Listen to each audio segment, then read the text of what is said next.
Good morning, everybody. You are either with us in the room or you are attending virtually. My name is Frank McLaughlin. This is the Brownfield's Quarterly Roundtable for the fourth quarter of 2024. We're glad to have you here with us in Trenton or remotely.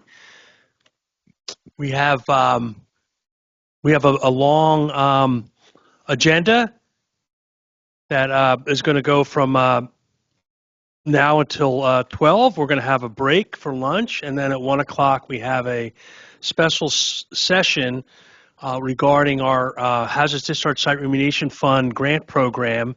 And as many of you may know, our nonprofit grant pilot has run out of money. It's been overextended, which is good news, but we need a legislative fix to continue to fund our nonprofit partners in the environmental areas, affordable housing, and other things that our nonprofit partners do on brownfield sites. We'll also have some guests here and remotely, including the New Jersey Economic Development Agency. We have friends out there now. We also have New Jersey Institute of Technology, who does a lot of brownfield education and outreach for both the state and for our federal partners at the Environmental Protection Agency. Later, the environmental after a break at 10:35, our friends from the Environmental Protection Agency will be speaking remotely. Rachel Stopper will give us an HDSRF update. I'll provide a quick brownfield development update. And our first speaker today is the director of the remediation management program within the Contaminated Site Remediation Redevelopment Program. Gwen Zervis. Is Gwen available to speak? We appreciate Gwen providing some remarks. She's going to give an update on a regulatory update with a focus on the SARA 2.0 rulemaking process. Good morning, everyone. Thank you, Frank. I'm Gwen Zervis. As Frank mentioned, I'm the director of the Division of Remediation Management. Next slide, please. We have discussed this in the past, but just to let everyone know, we've finalized our reorganization within our program. So we used to have 2 divisions. We now have 3. One of the major changes was the addition of Carlton Dudley, who is the director of the Division of Environmental Evaluation and Remediation Review. So that division it covers the Bureau of Inspection and Review, Bureau of Remedial Action Permitting, and also the bureaus that are with our TCs, technical coordinators, and geologists. So they are all in one division now to have better communication and working together on projects. The other 2, one other director, and the other director is Frank DeFeo, who handles the Division of Enforcement and Financial Operations. Next slide, please. Our regulatory update. Hopefully you've heard that our lead soil remediation standard has changed. EPA has made the recommendation to lower the residential number from 400 parts per million to 200 parts per million. We published that New Jersey Register on May 6th. There's a 6-month phase-in period for the use of that number. There's no order of magnitude implications, so no one needs to go back and look at a site that's already been remediated. But we hope everyone adopts using the 200 ppm as soon as possible, since that's most protective, especially for children. Next slide, please. The SARA 2.0 rulemaking. It was published in the New Jersey Register on October 21st. The end of the comment period was extended until January 31st. We had a public hearing on that on November 21st. And that covers the ARCS rule and the tech regs. Next slide, please. Regarding PFAS, which takes up a lot of our time here, the DEP, we're working hard on this. We have EPA issued new MCLs that are lower than our standards. We're going to be updating our groundwater quality standards. However, that's dependent on the drinking water MCLs being updated. So any questions regarding the timing of that should be directed to DEP's Water Resource Management Group. The soil numbers will also change based on the acceptance of the toxicity factors. So it again ties in with those adoption of the MCLs. We are not expecting any order of magnitude issues with these number changes, but again, we hope that people will adopt them sooner rather than later, even though they're not formal DEP standards yet. Next slide. And here's our technical guidance update. Can read that for yourself. The one that's going to be happening the soonest is the SIRIRA soil tech guidance. And then we're also working on historic fill, which I think most of you will be interested in also. That'll be in 2025. Next slide. Any questions for me?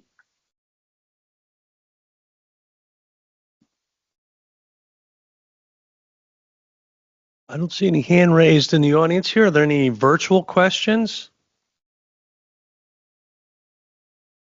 Well, I appreciate you coming on, Gwen.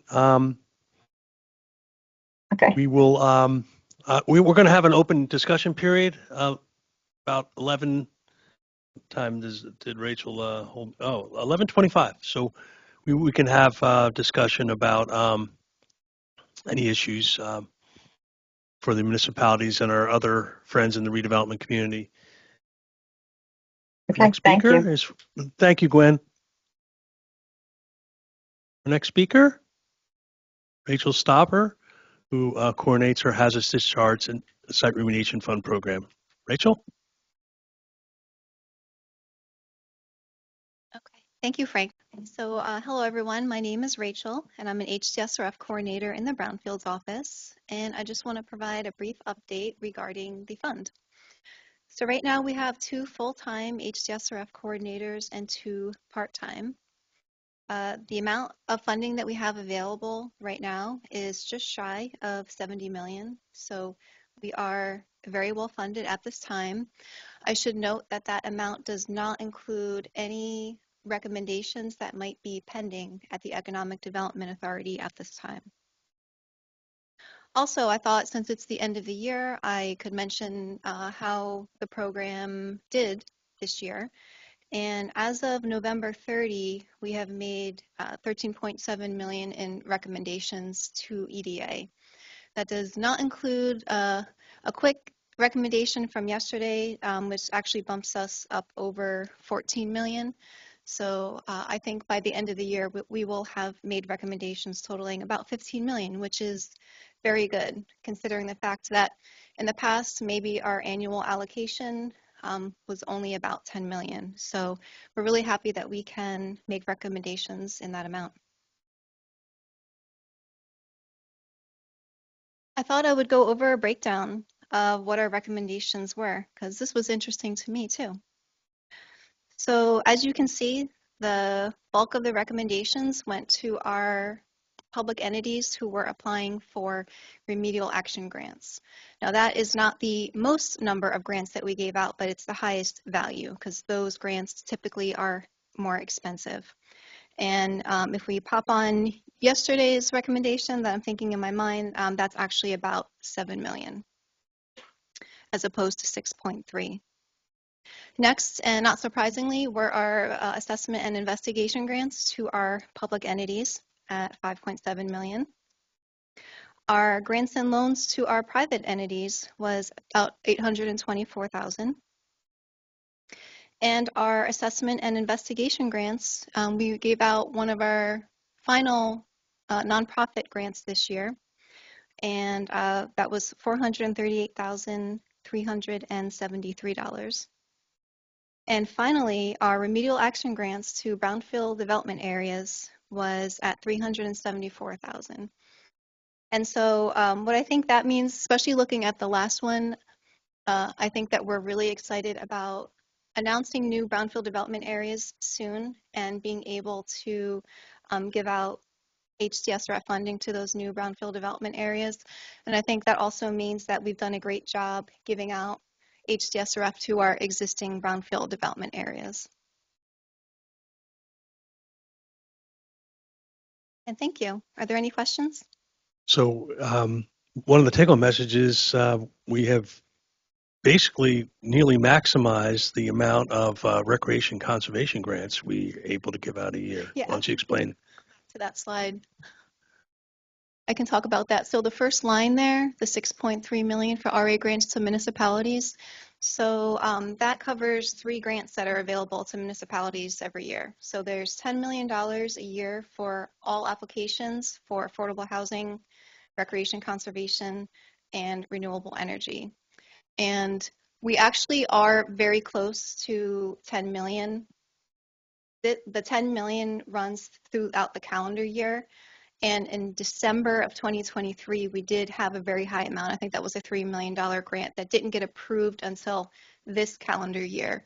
So I know that I'm reporting out our recommendations from this year, but if we add on that approval that got approved last December but came over in January, I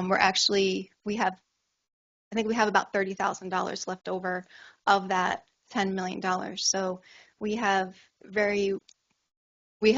spent down that $10 million very well this year. So we're really happy about that as well, because that 10 million used to be, if you remember, years ago, we used to only have $2.5 million a year to go around for all 3 of those grants for the entire state. So we're very happy that we have $10 million and we're showing that we're spending it down.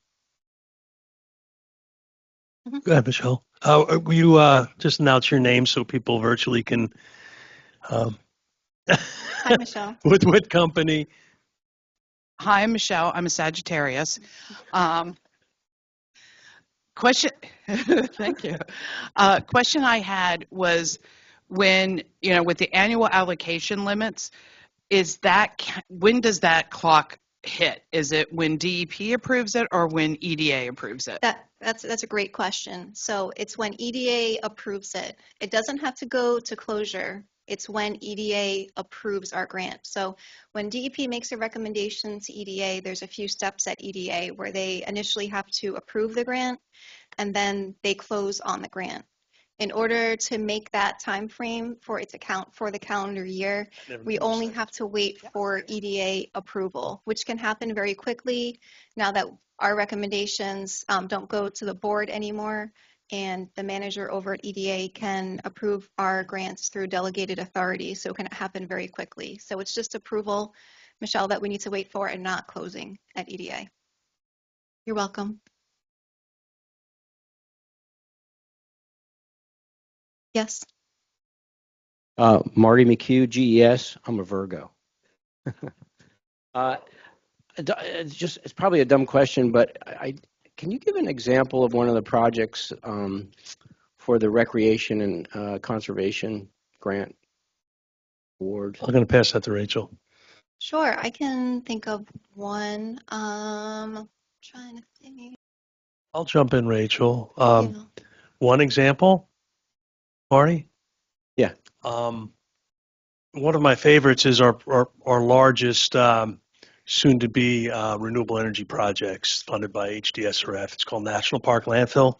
We've given out about $12.5 million to close a landfill. Of course, there has to be a 25% match on remedial action.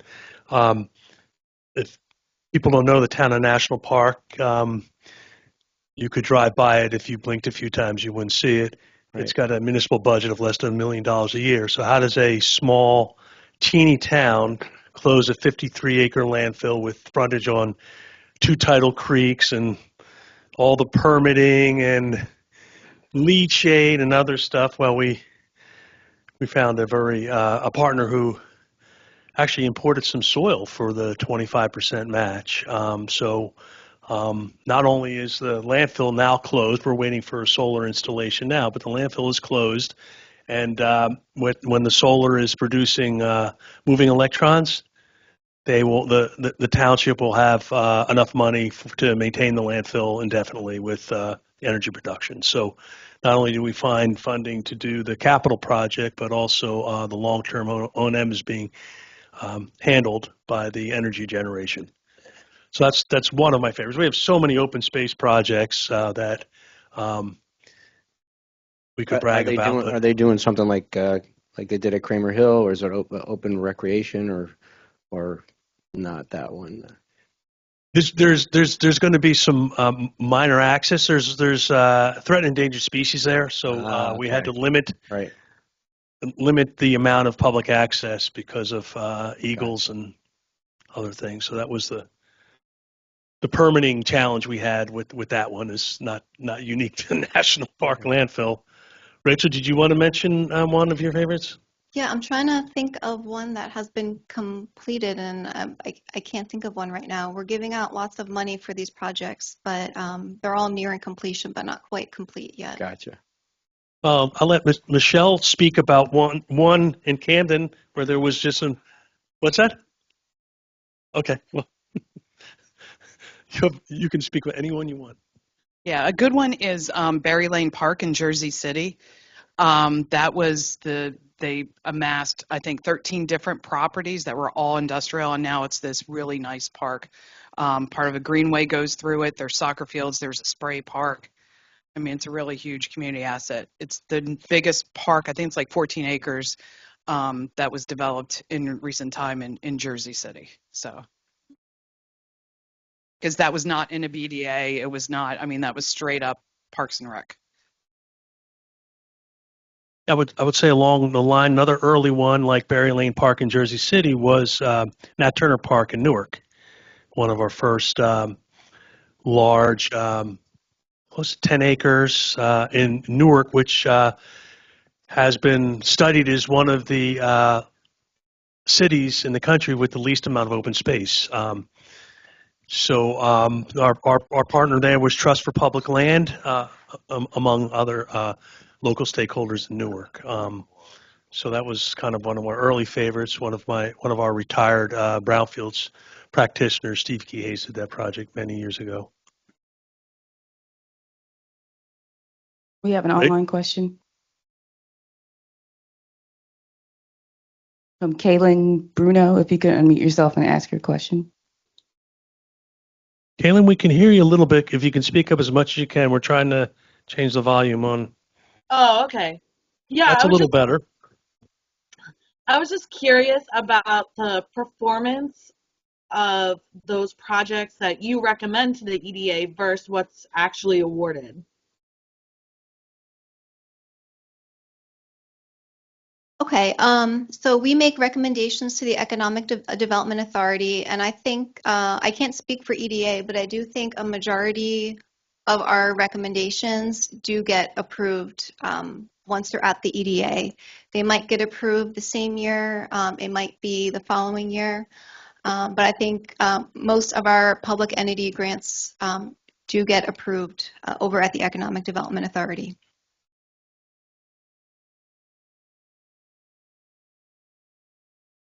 Yep. Mark Petruka, go ahead. Introduce yourself, Mark. Hello. And I guess you have to your zodiac sign too, because Michelle started that.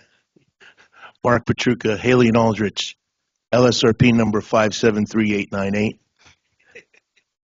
I have two questions. Sure. Are RA grants for municipalities still reimbursements? So they can be reimbursements. The HCS rep does fund retroactive costs, but we highly recommend that applications come in as proposals. Yes. That way we can review the scope of work and cost estimate, can negotiate the cost a bit, and then we have this product that will be funded. When you do the work ahead of time and then submit invoices to us, there's no guarantee that all of that work will be eligible for funding. So, but it's still, the work gets done. You submit an application, the application is approved, the work gets done, and then the funds are dispersed pursuant to the approved proposal. That's right. So for a remedial action grant, if you are submitting it as a proposal, which is typical, you would go out and do the work and then submit invoices to us as the work is being performed. And then depending on the type of grant it is, so if it's a 75% matching grant, we would pay 75% of that invoice. Okay. The 50% affordable housing grant, we would pay 50%. You can't use, we'll say, prior remediation costs to leverage that 25%. Like say we used EPA grants for a You absolutely cleanup. can. You absolutely Okay. can. And we want you to do that. Good. So Okay. there are many projects that are funded through leveraged funds, such as an EPA cleanup grant. Okay. And then my other question is, speaking of landfills, I envision a potential application that would include both recreational use as well as renewable energy. Is that something that could be done, and how would you recommend going about doing that? Any public entity is only eligible for up to 75% of the remedial action. So if you're trying to stack the grants, it's not something that can happen. No, but understanding that there's still a 25% cost share, but let's say that 50% of the project would be redeveloped for recreational use and 50% of the project would be done for renewable energy. Would that require two separate applications? Yep, it would be two separate applications, and something that is very specific to the Recreation Conservation Grant is the area that will be remediated needs to be deed restricted for recreation conservation in perpetuity. And so the grant would only pay for remediation for the Recreation Conservation Grant within that deed restricted area. So that is a way that we could separate, well, what would be funded as part of a renewable energy grant, what would be funded as part of a recreation conservation grant. Okay, got it. Thank you so much. You're welcome. We also have another online question from Great. Timothy Mangold. If you unmute yourself, please.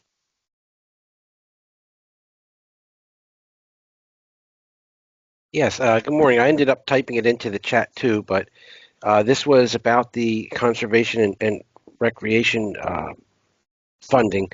And the question is, if there was a project that a municipality was going to Green Acres program for in order to fund, in this case, let's say basketball courts and some other improvements to a park, an existing park. And during the studies that were needed for the Green Acres, some significant issues were found that were going to require remediation. Is this rec funding something that could be used to bring the project up to the point where Green Acres could then step in and approve their part, the actual recreational improvements, or would they need to stay separate since there's two programs, although the Green Acres is not looking to fund the remediation? Sure. Yep. Thanks for your. Yep. I understand. Thank you. Yes. So HDSRF does fund projects that are involved in Green Acres. There's a separate deed restriction that is required when Green Acres is involved, and then HDSRF funds the remediation, and Green Acres funds the improvements and amenities. Okay. Well, that's great to know. I'll be looking into that. Thank you. Okay. You're welcome. Yeah, and Tim, this is Frank McLaughlin. We've done a number of these projects where we've assembled Green Acres money and also often either county money to do projects, and we prepare the land for the Green Acres investment on the recreational side, basically the above ground investments that you often see at parks and stuff like that. So if you have any questions, you can reach out to Rachel and I at any time, but we've done this frequently. And matter of fact, sometimes it's worked where we've gotten money to refurbish a park, and then we found out it was contaminated, so we had to go back and do some remediation work. So no, we're familiar with working with Green Acres, and we'll work with you on those projects. Okay, that sounds great, and it might be a topic of conversation with our discussion next week. It's the same folks, so thank you. I'll work on this. Okay. Thank you. Okay. Any more questions? Seeing none. Thank you. Thank you, Rachel.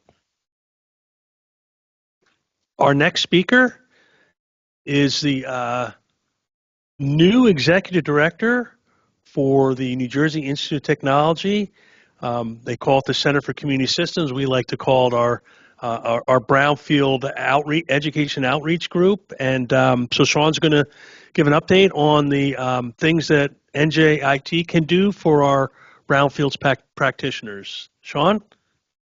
Well, good morning, everybody. As Frank mentioned, I'm actually the interim executive director at this. I want to be official with the official title.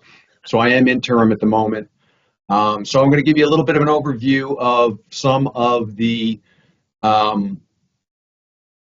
assistance that we can provide through the Center for Community Systems, one of the larger grants that we have, which is funded through a cooperative agreement with EPA, is the Technical Assistance to Brownfields Communities program, which is more commonly referred to as NJIT TAB. Next slide, please. So for those, I'm sure many of you know what TAB is. For those of you that aren't familiar with it, we provide basically free technical assistance to eligible entities, which include state, regional, county, tribal, and local government entities, as well as nonprofits that are interested in, learning about brownfields, identifying, assessing, cleaning them up, and redeveloping them. We are currently the TAB provider for EPA Region 2 as well as Region 4, which is the Southeast, Region 2 being New York, New Jersey, Puerto Rico, and the U.S. Virgin Islands. So our program, most of the tabs, there's a tab provider for each one of EPA's regions. Our program is based on 3 elements. The first one is our Brownfields Academy. The second one is our Brownfield Community Engagement and Educational Forums. And then the third element is our one-on-one direct technical assistance. So I'm going to tell you a little bit about what each one of those are. Next slide, please.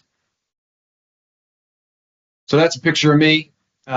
We have a team. Prior to us receiving this grant just over a year ago from EPA, we were only a team of 3. We are now up to 10 staff members. These were much larger grants awarded, so we've committed to a lot more work, and we've been very fortunate. We've been able to assemble a really effective, great team to provide those services, and you can see everybody listed here. If you want to see their individual contact information, you can always go online to our website. Just Google NJIT TAB. It'll take you right to the site. Next slide, please. So the first element that I had mentioned was our Brownfields Academy, and essentially it's couched in our website, and this is constantly being overhauled, updated, and we're constantly adding content to it. We archive our how-to videos. We have infographics explaining the regulatory process on our website to simplify it for people. We have success stories, upcoming events. Wherever we're speaking, any news that we feel you need to know that it's Brownfield related. We also have all of the EPA and state contacts for the regions that we provide services in, so that you have that information available to you. We archive workshops that we've done so that people can go and peruse and kind of get a good feel for the actual assistance that we provide, what it looks like. And then we also have, which is always critical, especially having gone through this last EPA solicitation, Brownfield grant solicitation cycle, we have our successful grant applications up there so people can get a feel for what those should look like. Next slide, please. So again, just to give you an idea of what's on our website, here's some of the more recent additions. We've put up these how-to videos, which are short 5-minute videos covering any particular topic. You can see the last 3 that we've done are climate resilience. We've done one on brownfield storytelling, which relates to kind of your EPA grant application, how to draw on the data and really tell a compelling story to make for a more competitive grant. And then we also have one on brownfield, how to do a brownfield inventory. It's a brief overview to get people familiar with what that would look like and how you would go about performing that. Next slide, please. So the second element I mentioned was our community engagement and educational forums. So we do a variety of these forums in different forms. We do a Breaking Brownfields event, which is like a Shark Tank type event, where we will put together a panel of experts. We invite a community or any eligible entity that has a brownfields challenge that they're looking to overcome, and then that panel will essentially provide them with feedback and hopefully help them move past that challenge and have a successful project. We also do a lot of brownfields basics workshops. There's a lot of people out there that aren't familiar. A lot of elected officials typically are not familiar with what brownfields are, what they mean, what the potential of them are. So we'll go out and do those types of workshops. We do grant writing workshops. We do brownfield summits, which are full-day events. We're actually going to be doing one in New Jersey at the beginning of February. So, stay tuned on our website. We're always including that information also in the e-blast that we put out. We haven't selected the exact date. It will be sometime in February, and it will be held up here at New Jersey Institute of Technology. We also have community workshops on any brownfield specific topic. Like I mentioned earlier, grant writing. But again, whatever the topic is, we always work with the community, find out what the need is, and then we tailor these educational forms to meet those communities' needs. Next slide, please. So here's some examples. I won't read through all of these, just to, again, give you an idea on what we are able to do. Basically, anything, if it's brownfields related, even on, we're now getting more involved in doing, dealing with workshops that address climate change and how brownfields can be brought into that process. So again, any brownfield related topic, we will put together a workshop tailor-made for your target audience. Next slide, please. And then the last element of our program here at NJIT is our one-on-one direct technical assistance. And this is the stuff that we really love doing. It's always been the cornerstone of our program. We can do anything from helping you identify funding resources, reviewing draft grant applications. That's a free service we provide. We just went through a series. I think we reviewed 34 from both regions. We'll help you develop a redevelopment strategy. We can help.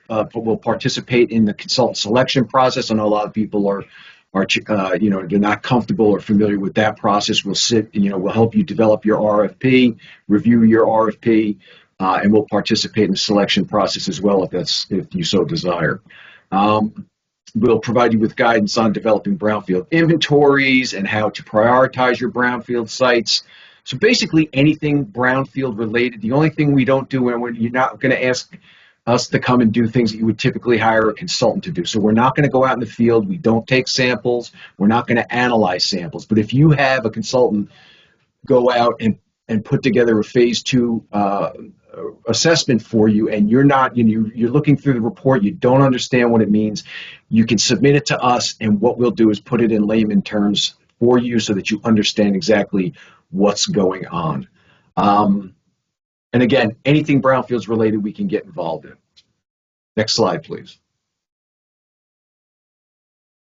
And again, here are some examples of some of this direct technical assistance. We worked with Camden County Air Committee. We provided some recommendations and guidance on identifying brownfield sites, what the funding opportunities might be, some options for renewable energy on brownfields. We worked with the city of Orange, where we helped, basically train their staff on how to update their brownfields inventory list. And then the South Ward Environmental Alliance in the city of Newark.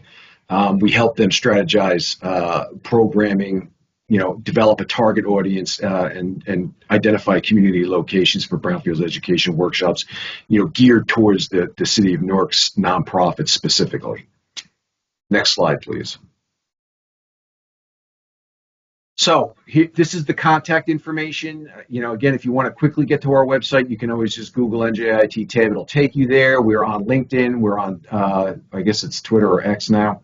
Or you can call us up. There's no formal process to get our assistance. You essentially call us up on the phone or you email us, and then we're off to the races as far as providing you with assistance. There's nothing formal involved other than that. The one thing I want to mention to people is that I know sometimes you're looking, you have a project, you're not exactly sure where you want to go. You know you have brownfields. You're not sure how to bring us as a resource into the process. That's okay. Call us up or email us. We can have that conversation. We can help you understand what it is that you should be thinking about, how to move forward, and then we'll figure out where we can plug ourselves in as far as providing that technical assistance and support throughout the process. So if anybody has any questions, I'd be more than happy to answer them. If not, thank you for your time. Thank you, Sean. We're holding to see if there's any questions in the audience. There is none. We do not have any online, but as Sean presented, NJIT is a very valuable resource for understanding brownfields and helping in any way from basic education to strategizing. Also wanted to thank Kaylin Bruno of NJIT. She just gave a presentation to the Environmental Justice Advisory Committee and in their land working group. So thank you, Kaylin, for that. I know that was well received, and our environmental justice community is thankful to have that information. I'm sure there's going to be follow-up questions, Kaylin, to give you a heads up.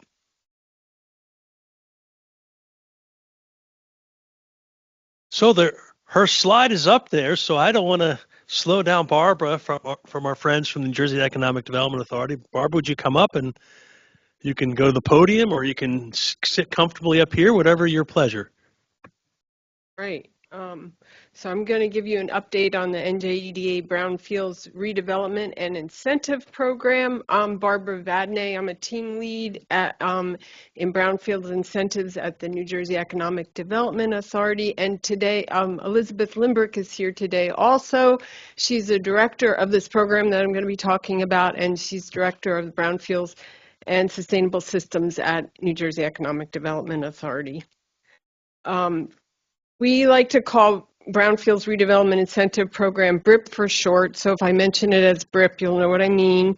And for those attending the roundtable who are not really familiar with BRIP, because I know we've presented BRIP before, we have updates to the program. I just want to give a very brief overview of what a tax incentive is. It's not a grant or a loan program. It's a tax incentive to clean up eligible brownfield sites around the state to prepare the site for future use and redevelopment. This program only funds remediation and not vertical construction. Aspire, which is another EDA real estate program, can be used to fund the vertical construction. An applicant can potentially stack with other funding programs like Aspire, Historic, and HDSRF to fund your program. So be aware of that. You can stack those programs also. It's possible. A brownfield incentive is a one-time tax credit issued for this program, issued in the year of completion of remediation. So you get it at the end of remediation. It's not progressive. You get the tax credit at the end of remediation. The tax credit, this tax credit can either be used or it can be sold by the developer to somebody like an investor or tax credit broker syndicator. And for this program, you may need a bridge loan, may be required in the beginning of the remediation to fund the cleanup, since you're going to get the once the project's deemed complete, you will get the tax credit at that point to be used or sold. And I left a number of flyers on the table, so you're welcome to take them, share them with your colleagues. And I also included flyers for Aspire and for Historic. Next flyer. So the legislation for this is what I'm going to be talking to you today about, are the new updates to this program, which we really think will be improving eligibility to the program and use of the program. Was signed by Governor Murphy on 9/4. We are currently working on rules, and the program will not really be active until these rules are active and approved. So we are drafting these rules. The rules will be expected to be available in 2025. I cannot give you an exact date, just a year, 2025, that they'll be available. And once they are available, the application will be open as well. Next. So the significant change to the program is furthest to the right, in the government restricted municipalities, which include Atlantic City, Trenton, and Patterson. The award is going from $8 million to $12 million in the amended program. And so 80%, and also the percentage increases too from 60 to 80%. And 80% of the cost of eligible remediation up to a maximum of $12 million in those areas. And you can see those areas on this map to the left. They're the gray areas and the red areas. Those are the higher eligibility areas. The applicant developer has to contribute 10% of the remediation costs to those projects. And this mapping tool is available on our website. It's easy to use. It's very handy. The second category is it increased from $4 million to $8 million. So it's $8 million for the rest of the state. So 60% of eligible remediation costs up to a maximum of $8 million. And the equity contribution is 20% of remediation costs for that. Now there's another category which I think you'll all be interested in, is an award of 100% of remediation costs, including capping of up to $8 million to $12 million for solar projects on closed sanitary landfills. So that's remediation for future solar projects.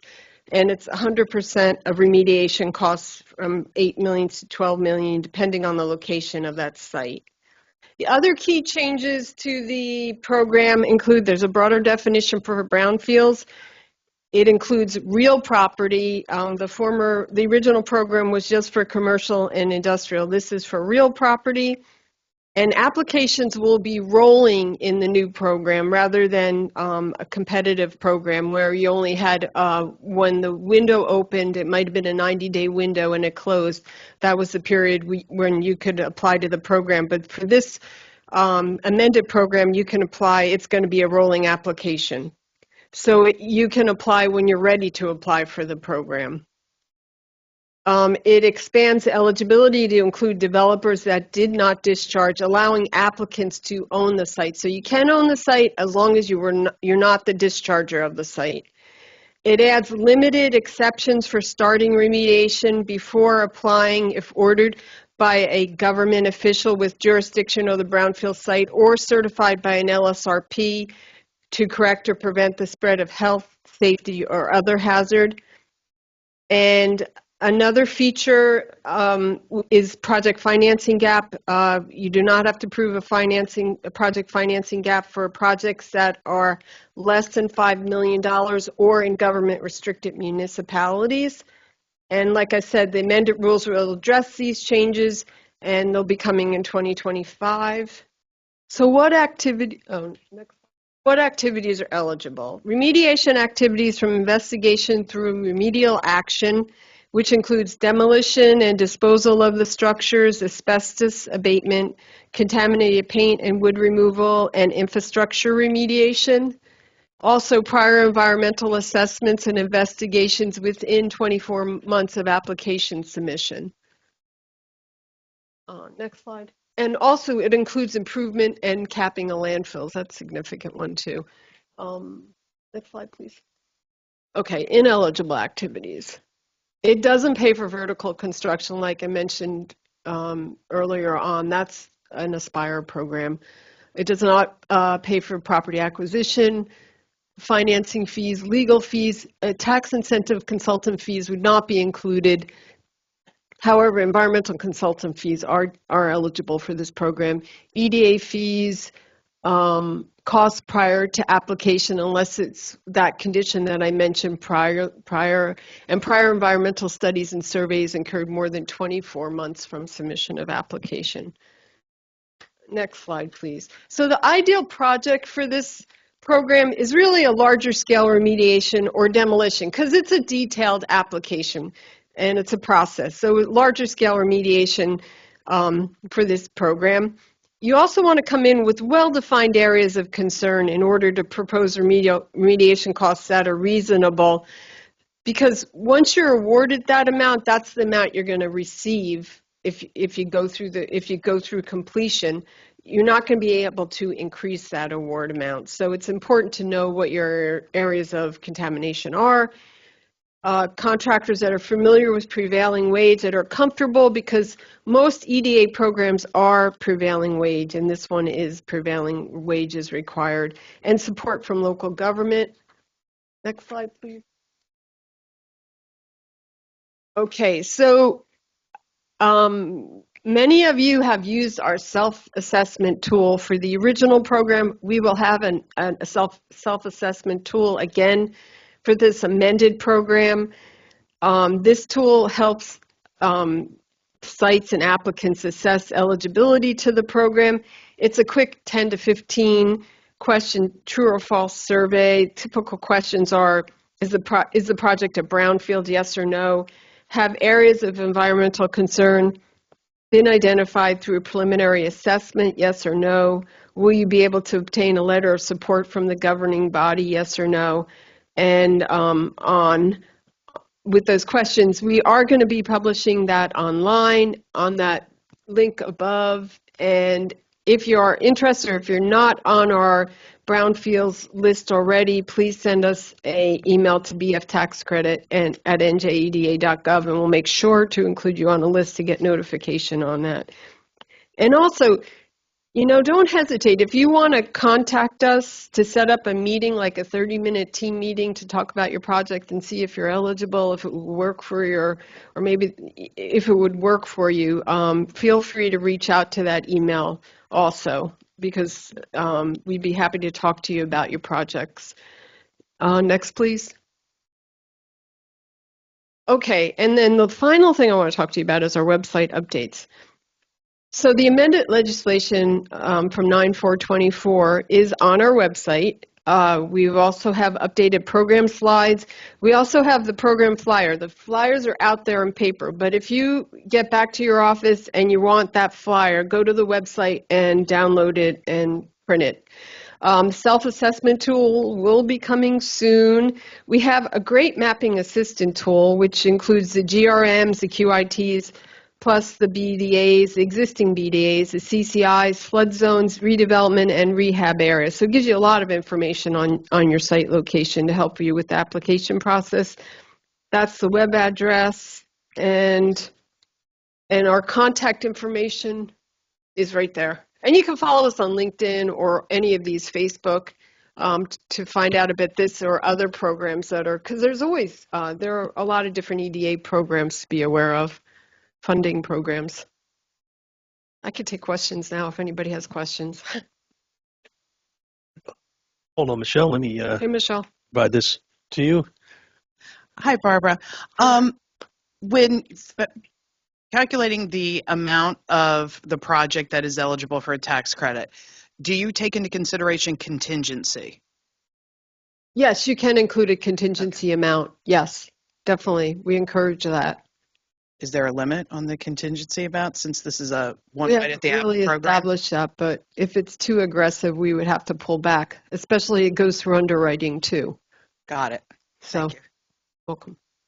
Well, stay tuned to, to the release of the rules. We'll send you updates on it. Okay. Oh.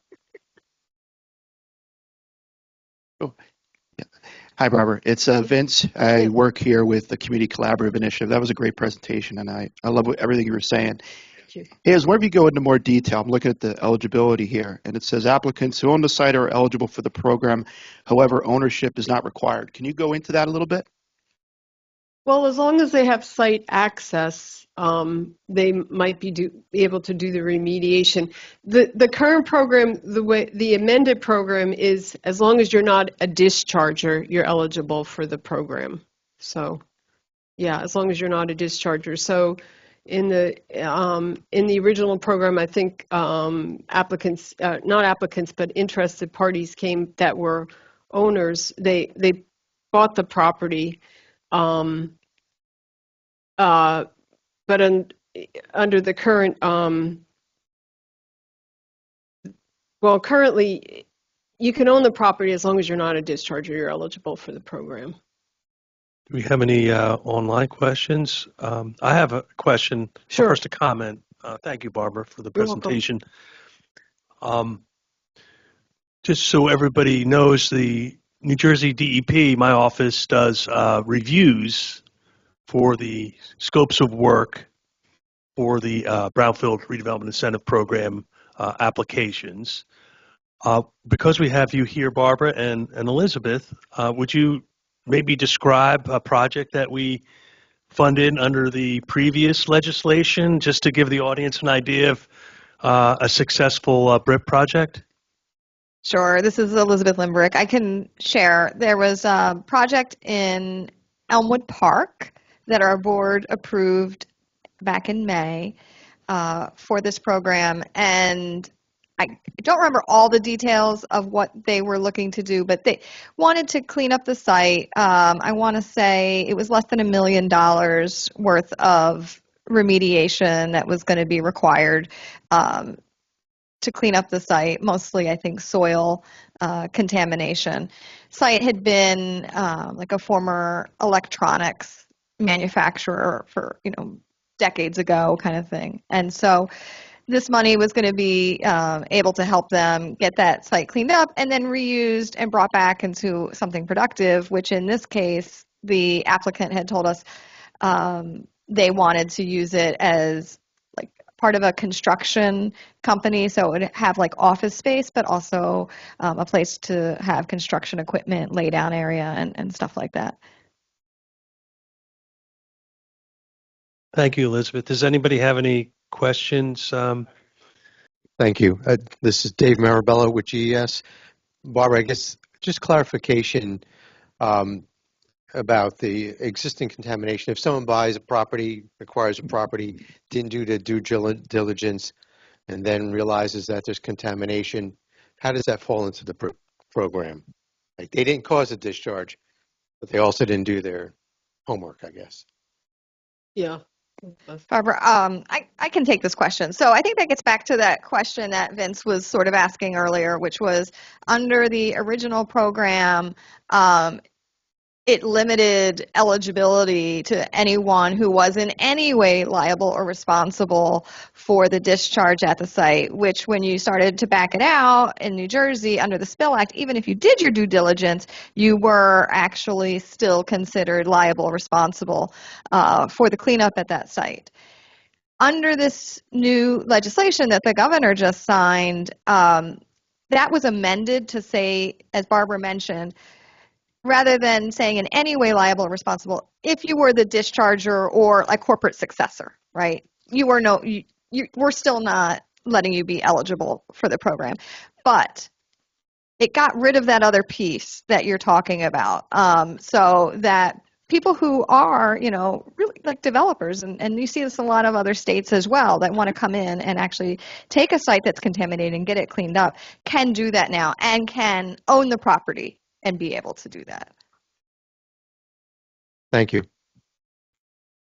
Again, just to be on the safe side, what I would do if you're in that situation, Dave, is reach out to us and get what we call a prospective purchasers agreement. That's going to kind of give you that kind of liability protection, and that's probably the best way to go.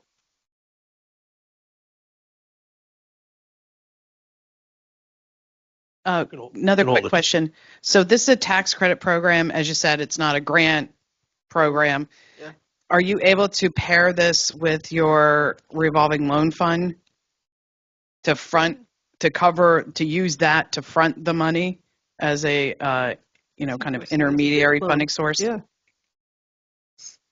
Very creative. Yeah, I would love to see that. That said, the revolving loan fund maximum loan amount is $350,000, and we anticipate most people who are coming in for a tax credit are probably coming in for a bigger amount because it is, by virtue of the fact that it is a tax credit program, it's a complicated program. But it definitely does, and it can really help fill that gap. And Michelle, as you mentioned, the RLF, super favorable terms. So if anybody is interested in that, whether you want to pair it with a tax credit or not, it's no payments for the first 4 years. And the interest rate, the maximum interest rate is 2%, but there are opportunities to drop that as low as 1% interest rate. And it's a 20-year term. So there's a lot of things you can do with that. We also think that when you talk about, there's one complicating factor, which is it could trigger prevailing wage. However, for sure the tax credit does. 100% tax credit is prevailing wage. For the RLF, there may be some opportunities for flexibility on that if somebody came in just for something like professional services. We'd have to explore that further. I guess one more Sure. comment while we have you guys here. There was an application that came in much earlier this year under the old or the previous legislation, and was for a site that was fairly highly contaminated, a former chrome site in Jersey City. And so the incentive will pay to take the site from industrial standards all the way to mixed use, which this was proposed to. So I just wanted people to know that sometimes things have been cleaned up they were former industrial sites. They may be great sites for housing, parks, commercial activity. They may not be ready for redevelopment as they are sitting presently, and this is a great program to take that closed site, but only remediate to industrial purposes, to take it to a higher level to allow higher uses if that's desired by the project team. I don't think you guys want to comment on it, but we think that's going to be a great fit with the new legislation too, right, Elizabeth? Yeah, we do. And I think, really, putting my economic development authority hat on, it's really, we are looking at these from that lens of economic development. And so that's, exactly what you're saying, Frank. We're really looking at how do we position these sites so that they are redeveloped and brought back into that positive reuse. Thank you, Elizabeth. I think, from my long days at DEP, to think that affordable housing would go on a chrome site in Jersey City would have blown my mind many years ago. But this is exactly what we were talking about for this project. So we look forward to that application under the new, more generous terms. Yeah, more generous terms, exactly. Anybody have any more questions for Barbara or Elizabeth? Thank you so much to our EDA partners. Helpful too. So after the session, Well, maybe the Q&A and the open discussion, you'll get a chance. Thank you. We're gonna take a short break. We are going to reconvene at you want to reconvene at 10:50 or 10:45, Rachel and Jamila? I think a 15-minute break is just fine. We'll see you back at 10:50 then. Thank you.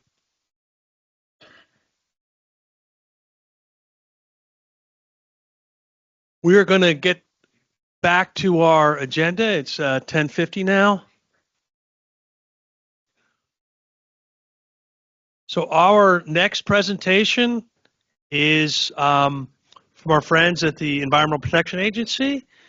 Hopefully we have both Shanine Mitchell and Adolph Everett at the ready virtually. Hey, Frank. Shanine, Yeah, can you hear Adolph, take it over. me? Thanks, folks. Thanks, Frank. First, let me just mention Shanine is not able to join us, and I'll kind of touch upon probably a reason why and with some quick personnel updates. So, first, don't know if this group knows, but depending on the timing of the last meeting, but Terry Wesley, who's formerly at these meetings and who's usually at these meetings, and he's taken on a new role as director of our Environmental Justice, Community Engagement, and Environmental Review Division here in Region 2. He started that on September 9th. So currently I'm kind of the acting supervisor of the team. over here in Region 2 until we have some permanent either detail leads or replacement. Also, Shanine had planned to join us. Shanine actually has taken a new role as a supervisor under Terry's division. She is going to be leading up the environmental justice section under Terry's division, and she actually started that on October 21st. Shanine has helped us, and still is helping us transition a little bit, and she had planned to be at this meeting, but she got called away at the last minute. So just wanted to note that, and I'll be just kind of covering our slides this morning. But just want to say good morning and appreciate the opportunity.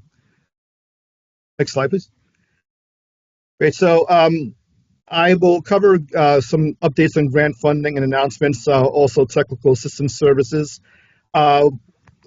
My understanding is that we covered the Region 2 Superfund program and how the removal action can help with brownfield related issues at the last roundtable. So we won't be going into that today, but again, if there are any questions, we can, feel free. I'd be happy to try to address them. Next slide, please. So first, let's start with showing the money.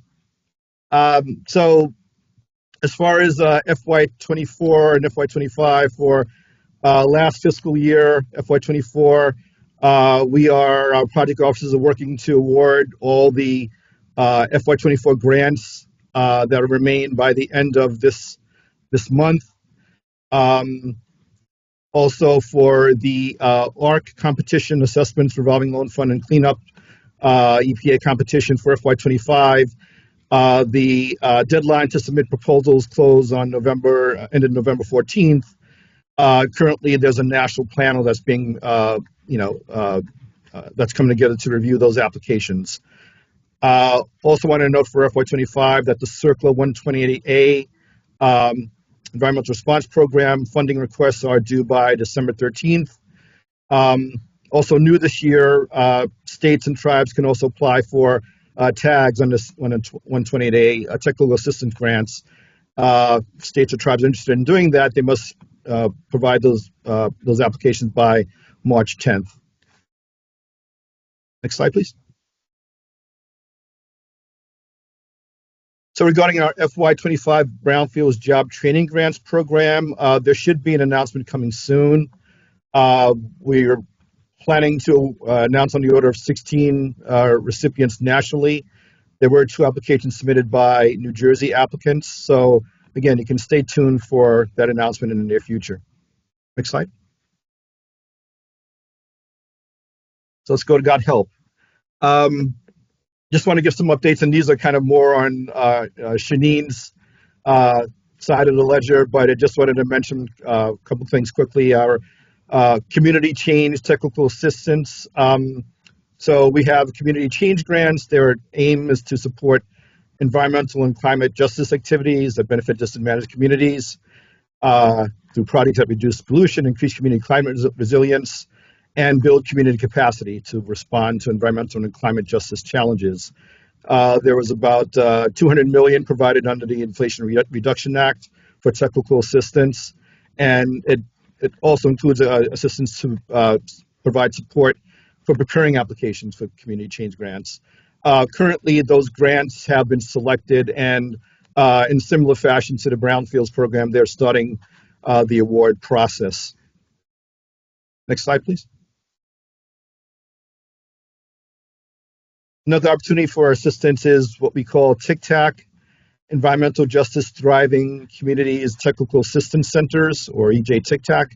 Again, these are developed, there's a nationwide kind of network of these TICTACs working with the Department of Energy that is receiving about $177 million to help underserved and overburdened communities across the country. You can think of TICTACs almost similar to the role that the technical assistance, the TAB provider plays in brownfields that NGIT is currently, the service NGIT currently is providing. They provide technical assistance to grantees, stakeholders on a variety of themes like funding and resources, site design, and different types of community engagement. They can also provide feedback on applications submitted for funding. However, they cannot write the applications. For folks who are interested in New Jersey, the TikTok covering New York and New Jersey is the West Harlem Environmental Action, or WEACT, Technical Assistance Collaborative. If anyone's interested in finding out more about that and services that they can provide, we can provide that information on how to get in touch with them. Next slide, please. So moving on to Brownfield's Land Revitalization Technical Assistance. Currently, our OBLR, Office of Brownfields and Land Revitalization, is accepting requests for land revitalization technical assistance projects that can support brownfields development. We're still awaiting information on the next round of funding, but we can accept requests. The type of revitalization technical assistance support can be provided. You see kind of two umbrellas there. Excuse me. Site reuse assessment, site design, and land revitalization planning. Also, brownfields funding and financing and market analysis.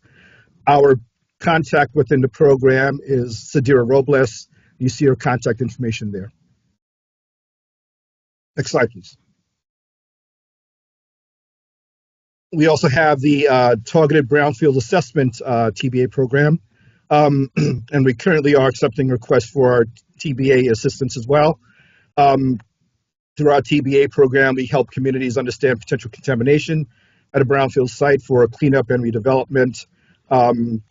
This is free services with no cost to communities. We have contractor assistance that delivers TBA assistance for services including site assessments, cleanup options, evaluating cleanup options and cost estimates, and community outreach and future uses and redevelopment plans. Our TBA contact is Yocasta de Jesus. You see her contact information there. I believe she's also on connected virtually. Next slide, please. So what's next? Well, the big thing is we're getting ready for the National Brownfields Conference in Chicago. And currently, EPA and the non-federal co-sponsor, ICMA, we're inviting you to answer the call for ideas. If you have any great ideas for educational sessions that can be held during the conference. The conference itself is in Chicago, August 5th to 8, 2025. The deadline for submitting any ideas is December 20th. And there's a website we can provide there as well. With that, that's my update. Be happy to take any questions. Hi, Adolph. Michelle Christina, how you doing?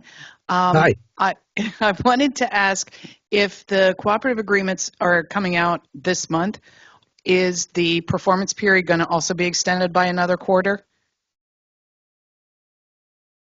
You mean for the new announcements? No, for the cooperative agreements that are going to be issued by the end of this month for the 2024 I got awards. you, for the 2024. Yeah, if they're going to go beyond then the September 30th deadline typical for the performance period.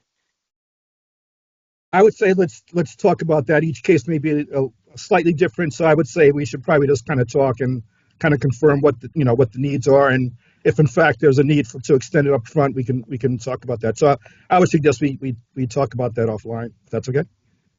Absolutely. Another question: how many applications did Region 2 get for the MAC competition? Again, for the FY24 competition, I believe there were 21 recipients in Region 2.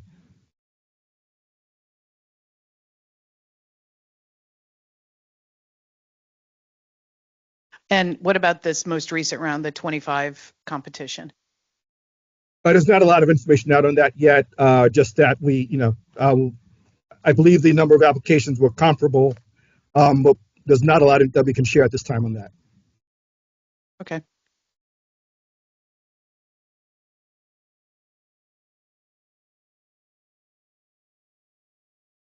Hi, Adolph. Frank McLaughlin. Thank you for your presentation, Adolph. Perfect.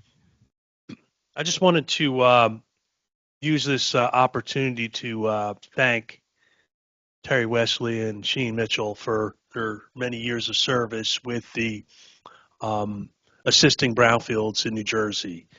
They have been tremendous partners of ours, and they're going to be missed. But the EJ programs are going to be well served by both of their talents and energy and passion. I mean, for many years, Terry and I would say that Brownfields is EJ in action. So I know Terry's going to be doing great work in his new director position, and Shanine managing the EJ section. That's a powerhouse team helping the EJ needs. So just thank you both to Terry and Shanine for their dedicated work on brownfields in New Jersey. Yes, thank you, Frank. I definitely will relay that to them. And to your point, I think going forward, as we have very similar missions, and I think the potential for collaboration going forward is tremendous. So very excited about that as well. Thank you. Yeah, if you have a terrific staff there that we've had the pleasure working with for many years, and you and I have worked together, so I know New Jersey's brownfields will be well served with your interim leadership or whatever position or many hats you're wearing now, Adolph. We appreciate your attention to New Jersey's brownfields. No, thank you very much, Frank. And yeah, and I just want to say that as well. It's been great working with you and your staff, and we also have tremendous folks that that remain in our team on in Region 2, and we're all at the ready to serve and continue to grow our program. So thank you very much. Thank you, Adolph. Do we have any questions online? Adolph, we do not have any questions online, so you're free to go or free to listen as your schedule allows. But thank you so much. Thanks again. Appreciate it. Hi again. Frank McLaughlin. I manage the Office of Brownfields and Community Revitalization for the New Jersey Department of Environmental Protection. Again, thanks to all for your attendance here in Trenton and our friends virtually. Before I say my remarks, I want to acknowledge someone I've worked with for over 20 years. I met Alan Miller over 20 years ago when he worked for the Department of Community Affairs in the Smart Growth Office. Remember when we had such things as like Smart Growth Offices at DEP and Department of Community Affairs? But Alan has been an amazing asset for our office for a number of years now. He also served in the State Planning Commission and other roles as titles changed over there, and came over to the water program a number of years ago and moonlighted in the new Community Collaborative Initiative at that time, and then became the Community Collaborative Initiative on the ground person in the city of Bayonne in 2019. And Alan Miller was the first of the staff, either in Brownfields or the Community Collaborative Initiative, actually to get a desk in one of the cities we were serving. So I was very jealous of Alan at that time. But Alan has really served our office well, and brownfields across New Jersey well, and of course the cities that he managed BDAs in, like Bayonne and Jersey City and many others. So Alan, thank you so much for your service. Did you want to say a few remarks about your long and distinguished career? Frank, when have you ever known me to not want to say something? The floor is yours, Alan. And I'll try and be as brief as you would be, which means get ready for a long time. I think we have a few extra minutes, right, Rachel? So look, I'll try and keep this very short. First of all, thank you. Thank you to the office. Thank you to, OBCR, OBR, everybody that I've ever worked with over the past 20 years, whether it was at OSG, DCA, OPA, Department of State, Business Action Center, this building, different programs in this building. Every person that I've worked with, I've learned from and has contributed to what I feel is an overall success for brownfield redevelopment with the state. And it's ironic that I'm retiring at the end of the year, So it's ironic that this venue is probably one of my last quote unquote public venues to be in, because 20 years ago, when I first started at OSG, I came to a Brownfields Roundtable with Fran Hoffman and company, and that was my introduction to Brownfields and what I then ended up calling my non-regulatory Brownfields program, because I wasn't associated with DEP at that point. And I just want to thank everybody. I don't know who's online, who's not here to ever hear this, but I don't consider that I have had success. Hopefully the municipalities and the people I've worked with have seen success, and maybe I've been a small part of any of that. And I really appreciate my time. But to reference my favorite and what I feel is the best television show ever, the game is still out there. And the game is the game, and I'm going to stay in the game, which is The Wire, is what I'm referencing. I've accepted a position with Montrose Environmental, and I'll begin working for them the middle of January. So you ain't getting rid of me that quickly, but it'll be in a different capacity. Everybody in the room, out of the room, and it ain't over yet. Thanks, Frank. Well, that's good to hear for us and for the communities you served, Alan, for so many years. So thank you so much for your service to our office, to the DEP, to the other state agencies, and most importantly, to the people of New Jersey who have to live near brownfields that's holding back their community. So thank you, Alan. You've been a great champion for many years since we first met, 2003 or 2004 at DCA. We also have you've been introduced to Rachel Stopper. Did Jamila get a chance to introduce herself? Want to say hi, Jamila? Yourself and. Hi, everybody. My name is Jamila Harris. I work in the Office of Brownfields and Community Revitalization along with Frank and Rachel and everyone else. I'm a BDA manager for the City of Trenton, and I also do HDSRF coordinating, so I kind of wear a couple different hats. And I believe my contact information is not here, but it's a regular state email, so if you have any questions about an HD application that I'm working on or any BDA questions, please send me an email. Thanks, Jamila. We also have two newer members in the audience, starting with the less new member. Josephine, do you want to introduce yourself? Hi, everyone. My name is Josephine O'Grady. I'm an HDSRF coordinator in the Office of Brownfields, along with Erica, who started about a month after I did. I was working in the office for a year as an hourly before I was hired full-time to do HDSRF work.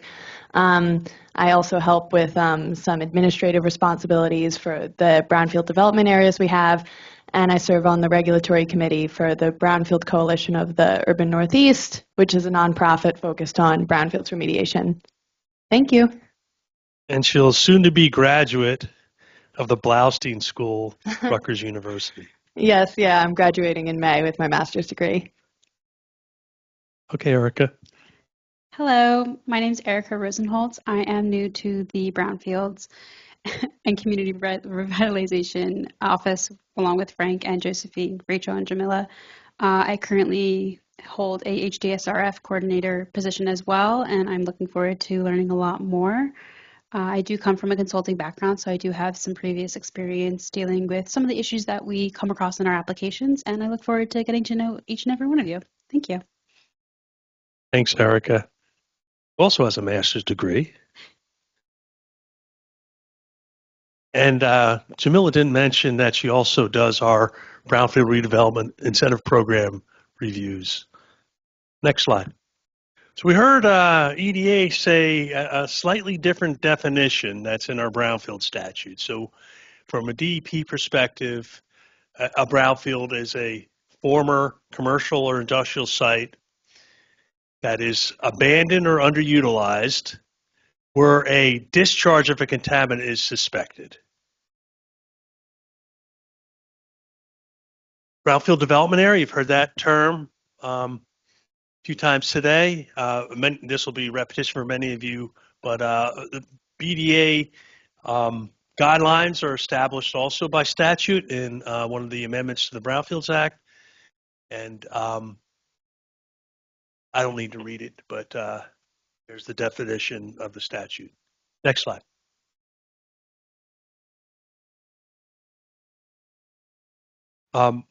Director Gwen Zervis was on earlier today talking about the Site Reorganization Reform Act actually was amended back in 2019. So now we're in the we've been in the rule writing phases of that updated statute. The two that Gwen mentioned are the administrative requirements for remediation contaminated sites and the technical requirements for site remediation. So as Gwen mentioned, the open comment period was extended to January 31st, and this is the time, obviously, to get your issues and concerns heard, and then maybe we'll have further discussion about that in our open discussion period. Next slide.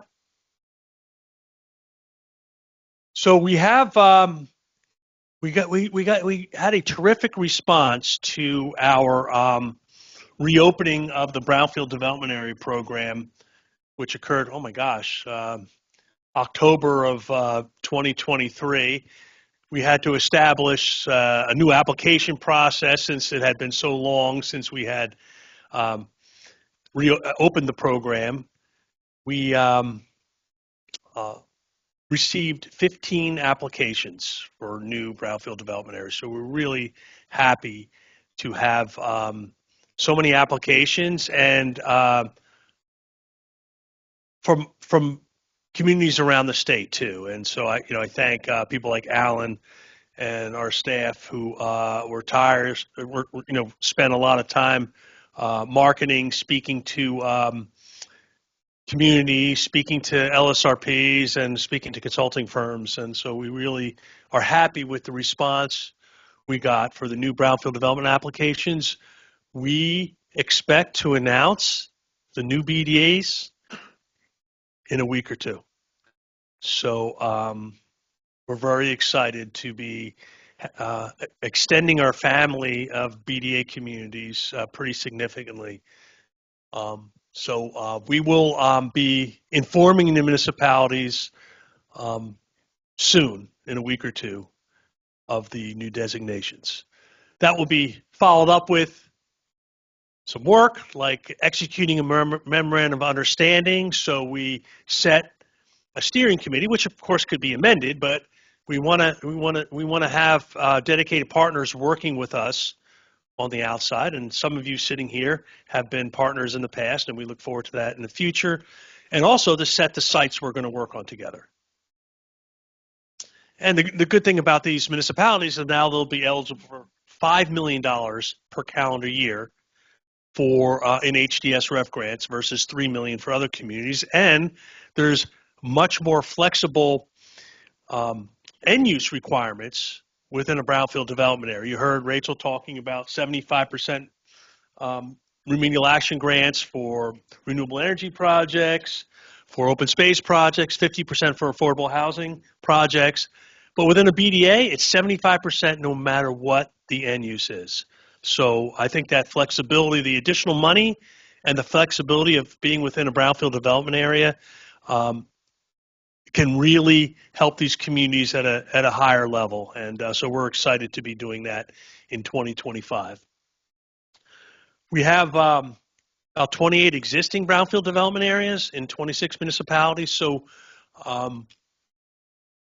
we asked the municipalities to report to us November 15th with a new memorandum of understanding with these updated stakeholder lists, an updated site list if that was desired. A number of communities have responded to us. We're still waiting for some other communities to come in.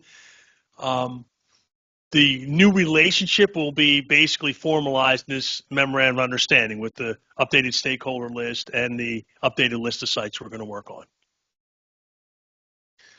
Some other exciting news is that we commissioned the University of Wisconsin Whitewater to analyze the economic impact of the HDSRF program, and that report is expected to be released soon. We hope by the end of the year. And the power of the HDSRF program in leveraging money to complete projects is amazing. We University of Wisconsin studied 135 sites that were around from the period of 2006 to 2021, and I think the return was $8.34 for every dollar of HDSRF put out on the street. So EPA's found similar leveraging in their program, and now we have additional programs to leverage HDSRF grant money. So we're looking forward to even greater leveraging moving forward. Next. And this is some of the preliminary information that will come out in this report. And that's one of our HDSRF funded sites right there, over $8 million to the Thomas Mundy Peterson Park on the Arthur Kill side of Perth Amboy. Over 2,000 housing units on the 135 sites that were analyzed. Over 500 acres of open space on those 135 projects analyzed, and 10,000 jobs. So this was just a little snapshot, because sometimes things moved in the private sector quickly. Sometimes sites weren't suitable after a PA, SI, or RI. So for a number of sites, they don't follow through and go all the way to remedial action grants like this one did in Perth Amboy. But that's a very impressive leveraging and portfolio of successful projects. We're working on our updating our website right now, right, Josephine, to to include some of these projects. Next. So I think it's,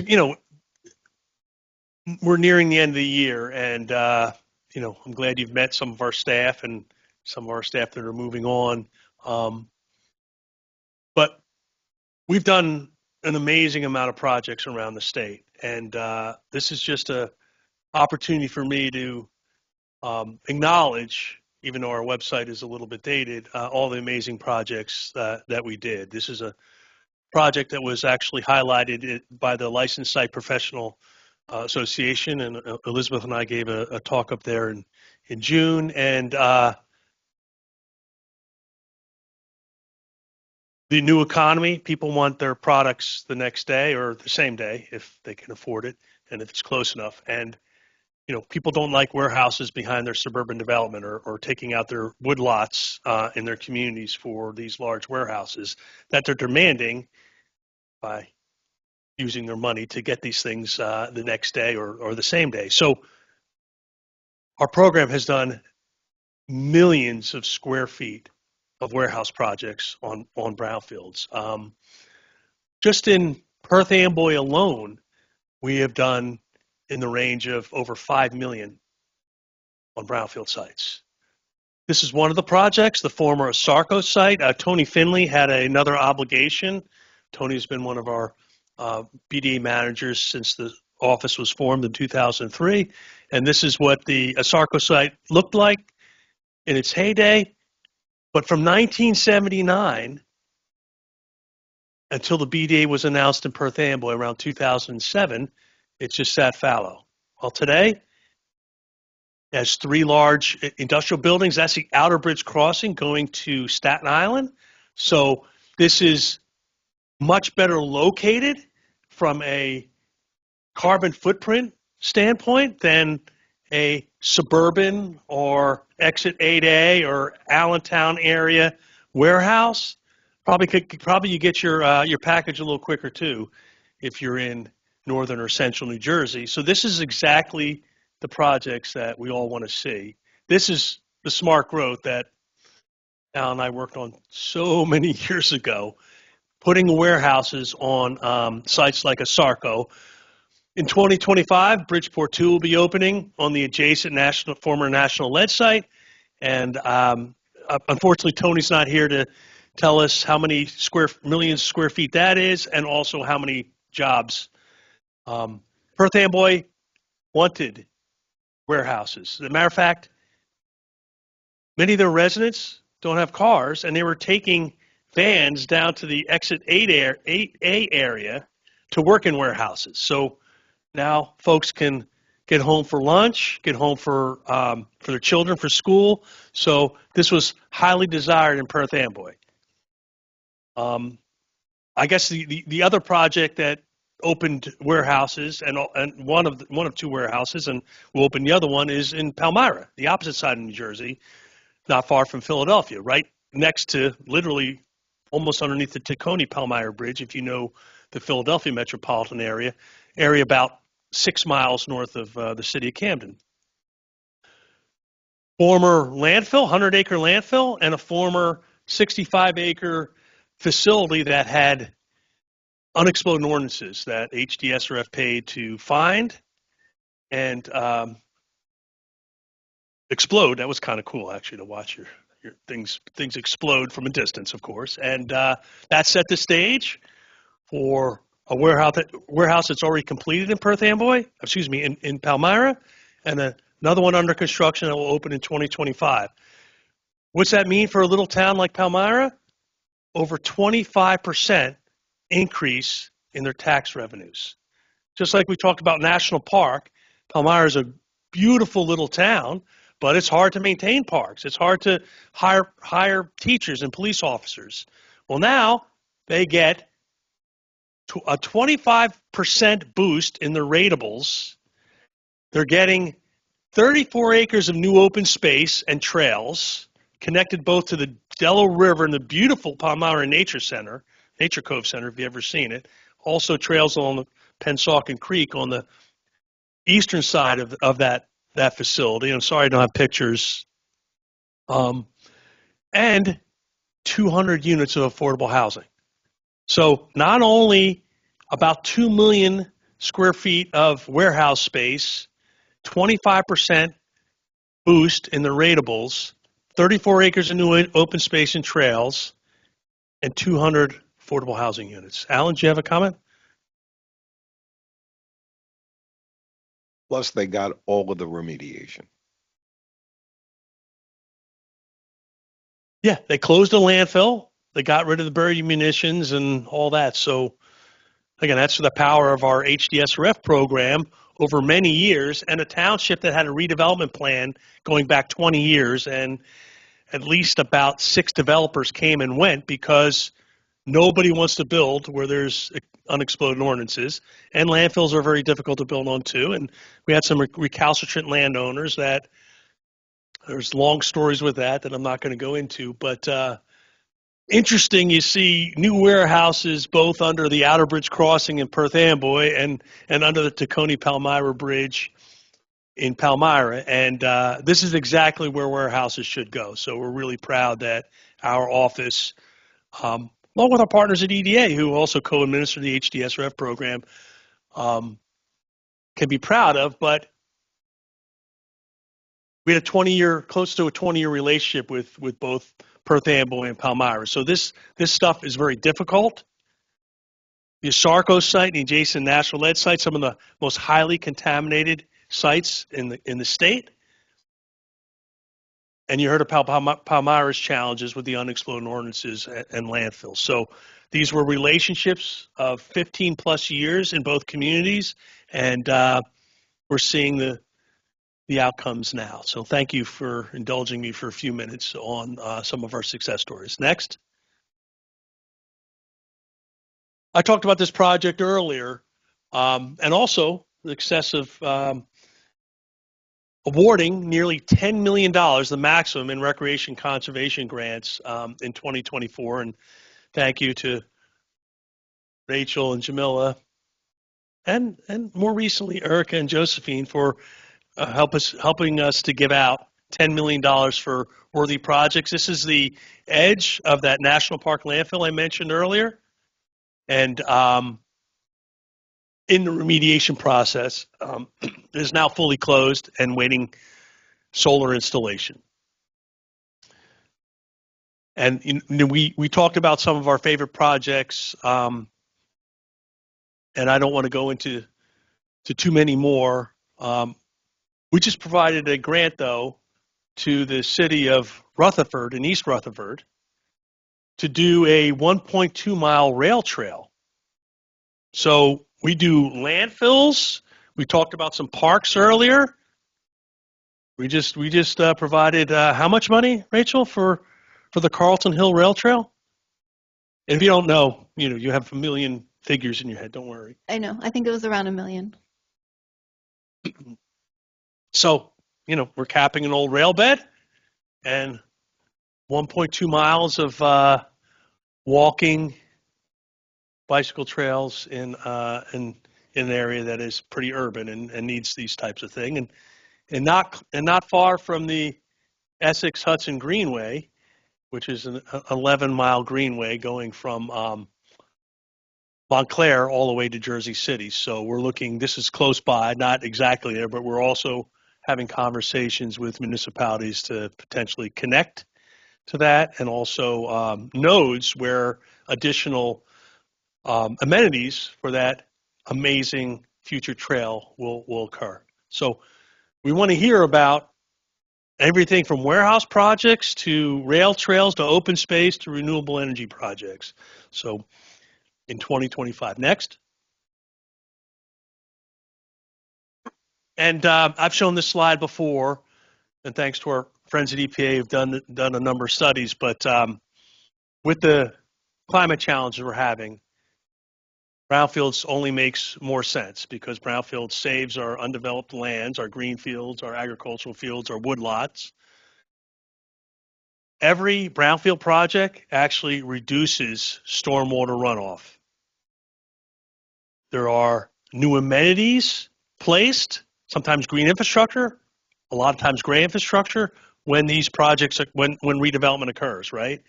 At a current brownfield site, it's probably mostly paved with either pavement or foundations. And what's not paved is usually compacted, contaminated soils. So there's a lot of runoff from brownfield sites. We've actually studied this a lot in the city of Camden, where I worked for a number of years. And redevelopment is good, not greenfield development, which exacerbates stormwater runoff, but brownfield redevelopment minimizes stormwater runoff. And as a matter of fact, we have some brownfields projects that are taking water from other parts of the city and managing it. So this is a great opportunity. And brownfields are closer to transportation, to higher density population. So placing houses, commercial entities, corporate offices on brownfield sites is reducing our carbon footprint. And I'm not going to go into the numbers that EPA talked about. And I've also shown data on what it means for New Jersey. New Jersey Future, one of our nonprofits, has shown has done a lot of studies on vehicle miles traveled and other things. And the carbon footprint in places in our urban counties like Hudson County, Essex County, is as much as 1/4 to 1/5 less than some of our suburban counties. So we all, if we're serious about our climate crisis, we need to focus on brownfield redevelopment, whether it's a warehouse or a house or a corporate office or any other productive reuse. We want to see it in 2025 so we can be planet friendly in our growth, right? Which is not, we are very pro-growth. We want to be growth in the right places. Next. And happy holidays. We appreciate working with you all year and looking forward to working with you in 2025. And we're very excited about the announcements of the new brownfield development areas in the next week or two. I'll take questions here or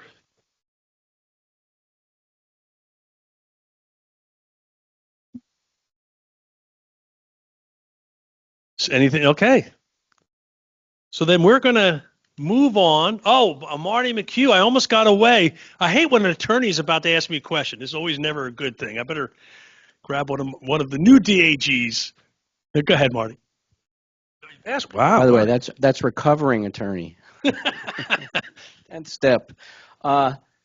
First of all, amazing what you guys have been able to accomplish over the years, and really appreciate that presentation because it reminds me of where we've come from here, right? So, and the Perth Amboy, obviously smart. That's real smart growth. Just a question on that: smarter growth could be if we put solar on top of those. And is there an effort to kind of like encourage that, or create funding for that opportunity and of course for the interconnections that are needed for that? That's a great question, Marty, and thank you for your previous service. There would not be a natural resources damages program without Marty's efforts. So it benefited me many years later when former Commissioner Bob Martin allocated $48 million to close the balance of the Harrison Avenue landfill in Camden, which is now the largest city park in the city of Camden, with over a mile frontage over the Delaware and Cooper River, with amazing views of Philadelphia. While you watch all the fish-eating birds and other stuff, which were difficult to permit, but now that it's fully done, we can rest, right, Marty? But thank you for your service too. So many of the new warehouses have solar on the roofs. So I didn't get a chance to show it here. But most of the new warehouse development, they're putting solar on. Of course, there's a great opportunity for solar on parking lots around the state too, right? So we would like to see that. And if there's contaminated fill or something underneath it, so that we can provide grant money to look at. If LSRP tells us they're suspected that it's on historic fill or contaminated materials, we will fund it to do that. So we'd love to see more solar on our landfills, and thanks to EDA for expanding their incentives on that recently. And we are promoting solar on developments that occur in the BDAs and funded by HDSRF. Rachel? Yeah, and further to that, for our renewable energy grant, the only projects that we've been funding through renewable energy grant have been solar on landfills. So we would love to see other projects. And per the statute, as long as you are generating renewable energy, you are eligible for the renewable 75% remedial action renewable energy grant. So if there's opportunities and potential contamination is holding it back, we will provide grant monies to look into that. Yeah, and thanks for that. That's real exciting. And that Palmyra site, that's an amazing project. But I know that you have ideas for extending that greenway all the way down to Kramer Hill, right? I'm hoping that's still in your, in your on your menu of things that you got to get going, right? Because Kramer Hill like, Waterfront Park a is fly on the wall in some meetings, huh? Right. Well, I mean, there's a very ambitious circuit trail plan for the entire Philadelphia and South Jersey metropolitan area, over 800 miles of trails. So there's also an East Coast Greenway trail too. So yeah, if there's segments that we can work on and fund, we would love to hear those opportunities. We're doing some of the spine trail, they call it, in Camden City right now, about 3.4 miles, which we have about 40% already done, but there's some difficult parcels we're working on. So we love to, and we talked about the Carlton Hill Rail Trail in Rutherford, East Rutherford. So yes, we'd love to work with our county partners, our local partners, and our environmental nonprofit partners in this work. So if you have a good idea, Marty, and I know you have many of them, I know you'll reach out to me. Well, I really appreciate I actually had a chance to when my company was doing my former company was doing the planting at Kramer Hill, and that was phenomenal. What a great project you guys got going there. It's really amazing for the city. So only 700,000 plantings there, I think. Yeah, some crazy number, right? And a very challenging project, to say the least. But Canadian geese are a pain in the neck. They pull the stuff out when you put it in. But anyway. Yeah. So and then of course the sea level rise and all the tidal things that we had to deal with there. It was amazing to be a part of that. So, and it turned out great. Are these slides going to be available, Frank? Yeah, we're by the technology-friendly younger staff. Yeah, it'll be posted on the Brownfield website and the training website, DEP training website, in a couple of days. Thanks very much. Thank you, Marty. Thanks again for your service. Elizabeth? Frank, I just wanted to say, going back to one of your previous slides about that report that's coming out on the effects of the HDSRF program, we're really excited to see that. And those numbers you provided really started to put things in perspective and how important the program is. And I know the top line thing is the dollars leveraged, which you said I think was over $8 per dollar spent.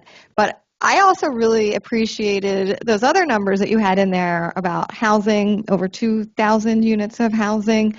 These are such important things for the state of New Jersey. And, I hope everybody, is able to see that and see what an important impact this program has. Elizabeth, thank you for the kind words. And of course, a lot of that happened because of our relationship with EDA and the HDSRF program and the other incentives you had. Thank you.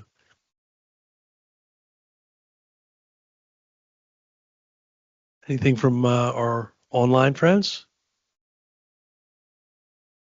Okay, we have some time to discuss issues that have concern to you guys. There's been a lot of regulatory changes and statute changes in 2024. The Site Remediation Reform Act being one of them. Some real rules that have been recently come out, and some that are still. I guess the open comment period's over for that, but there's been a number of news articles about that. So this is your chance to let us know what's on your mind, and we're happy to listen and if we can direct you to the people or the programs that might have the answers to these things. We're not in the rule writing work right now. And Rachel, go ahead. Why don't you mention what we're going to be doing at 1 o'clock afterwards before we get into the open discussion, so I don't forget. Oh, sure. Well, the roundtable ends around noon. But if you'd like to stay until 2 o'clock, from 1 to 2 o'clock, we will be discussing the status of the HDSRF nonprofit grant. And that grant was set up as a pilot in 2005. We have now given out every penny we could for that pilot, and we're very excited to work with our folks within DEP and our legislators to provide a permanent fix to allow funding to nonprofits to do the great work that they have done and they're trying to do. And we've mentioned a number of park projects, and we have a number of really strong affordable housing partners that we've worked with, and we would love to see more affordable housing and parks and other things on our brownfield sites. And our nonprofit sector has been a great partner. We want to work with them to strengthen their hand in getting these deserving projects done. So that's going to be at 1 o'clock. Rachel and I will be around here to eat our lunches in the meantime, so you can hang out with us. But I want to open the floor both to our virtual audience and our audience here about things that might be on their mind. I know the gentleman in the back, Mark Petruka, I know has a here, you stay there, Mark. You be comfortable. You got a prime seat next to Vince there. I mean, I know Mark has a comment. Mark Petruka, Haley and Aldrich. I guess, identifying an observation. In my experience I serve as a municipal LSRP of record, or environmental consultant of record, for a small municipality in Cumberland County. And Last year, we applied for and obtained HDSRF funds for a PASI on 2 abandoned gas station sites, which were already site remediation program sites. The township hasn't acquired the properties yet. They conducted their PASI as, we'll say, pre-acquisition due diligence. They're considering tax foreclosure or some other means of acquiring the properties. And I'm concerned about submitting a notification of retention as an LSRP on an active, we'll say, LSR activity or an active case, because there's previously identified discharges at this site, these sites, both of them. So, I had a conversation with one of the coordinators, and, we agreed that we're still going to submit documents to the department because we want to apply for remedial investigation grant. And in order for the department to review the scope to make sure that the proposed scope is technically eligible, we have to provide copies of documents. We just don't want to submit them via the online service and associate the work that's been done by the municipality with the cases that are already established, because there could be an opportunity where the municipality is looked at as a responsible party. They can't submit a notification of exemption from spill act liability because they don't own the sites yet.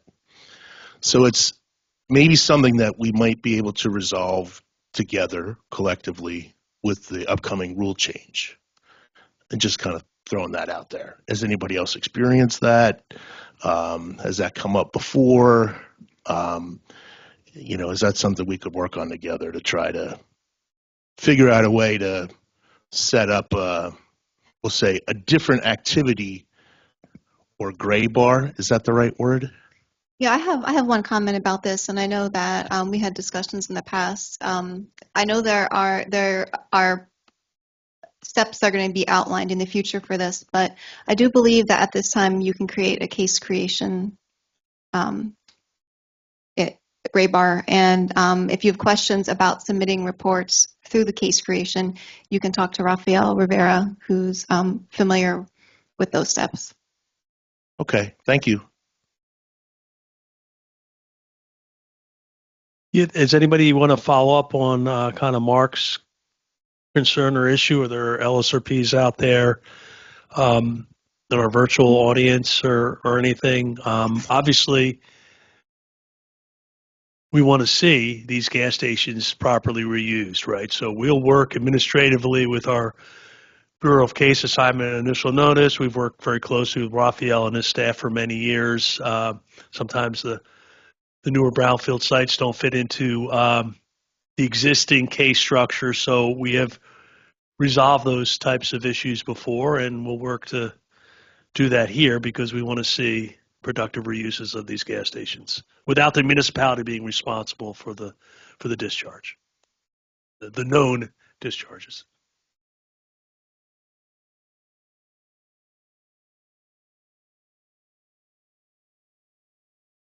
Anything from the outside? So I want to use this. We're gonna be expanding our BDA family in 2025, and we're so excited for that. In the past, we had a large portion of usually first in the morning of municipal officials and others working for those specific BDAs to have an open discussion period. I think we see the benefit of going back to that because of all the new brownfield development area designations we're anticipating. So I just wanted to gauge the audience here and online.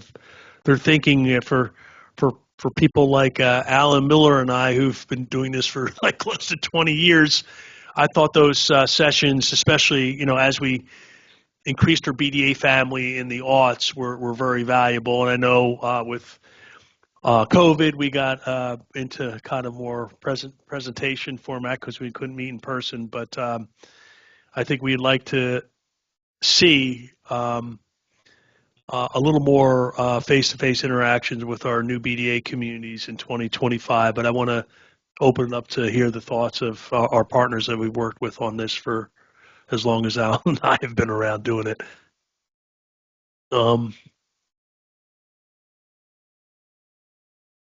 Any thoughts from our? Would the that part of the meeting be open to all participants or just BDA folks? It would be open to all, but we would be kind of focusing on education and outreach to help our new BDA municipalities understand the HDSRF program, the benefits of the Brownfield development area, getting to know their single point of contacts better, so you kind of build the relationship. That's just our general thinking, but it would be open to everybody, right? Other municipalities and the professional staff that support them. I mean, it seems like a good approach to me. I would be supportive of that. It depends if the applications I put in got awarded. You're always working it.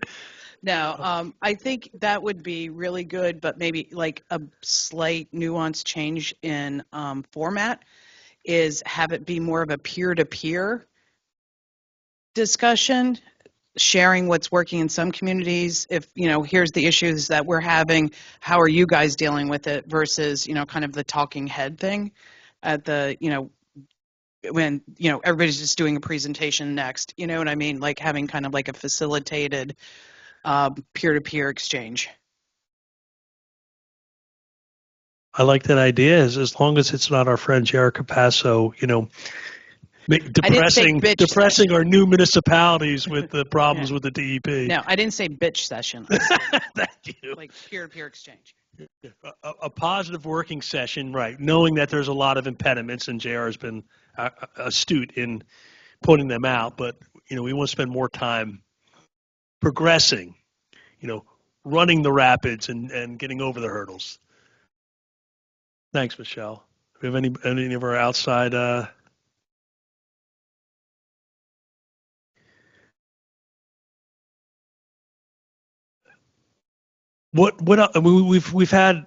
it's been pretty presentation heavy since COVID, right? So we want to strike the right balance between kind of I like the facilitated peer-to-peer, I like the open discussion, so municipalities and their professional services staff can understand the process. Any other suggestions for 2025?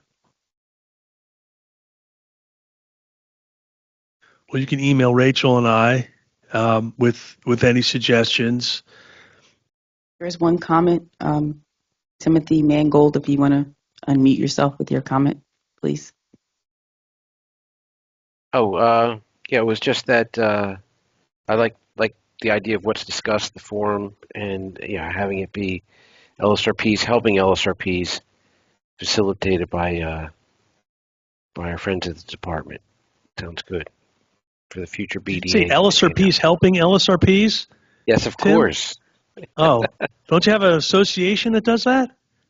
Well, sure, Oh. but also specific to brownfields would be good too, because there's a lot of us that don't touch it, and there's, I think, hopefully going to be more that do. So. And Tim, you've exceeded the amount of questions as from an LSRP, right? You passed your 2-question maximum today, but no, Tim's been a pleasure to work with.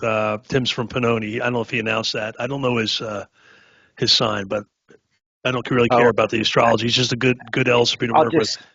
Yeah, my birthday's tomorrow, so Sagittarius. I mean, our purpose is to facilitate municipalities and redevelopment authorities with their brownfield site, right? LSRPs are an extremely important part of that. So if you guys can help with the LSRP peer-to-peer stuff, fine, but this is really going to be focused on municipal and redevelopment authority peer-to-peer with support of the LSRP. So you have association that's run by a former DEP official, and for general LSRP stuff, that's probably the best place. But we want you guys to be efficient in helping our municipalities and redevelopment authorities with their brownfield sites. So, we look forward. We've had great partnership relationships with the LSRPs and LSRPA, and I look forward to that continuing in 2025 as we accelerate our program with a whole bunch of new BDAs. Do you have a follow-up, Tim? Nope, that's it. Okay, Done. thank you. Thank you. Back to Mark's issue. Did you want to put that in email form and we'll provide it to the staff at DEP that is working during the open comment period? Or go ahead, Rachel. Yeah, I think I've already provided that information. Okay, I'm sorry. Well, Rachel's more efficient than I am, as you know, Mark.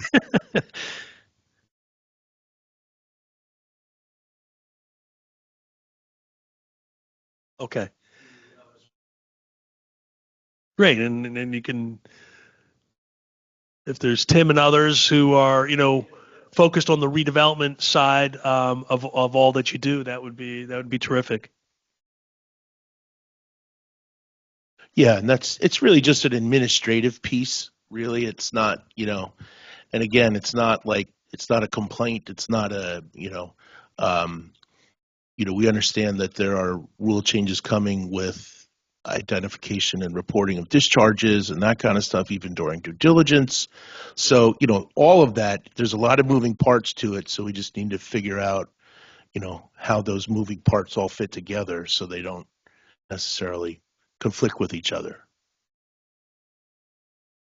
And when issues come up like this on an HDSRF grant site or a BDA site, we'll convene meetings with the lead programs on the issue and work towards some sort of resolution.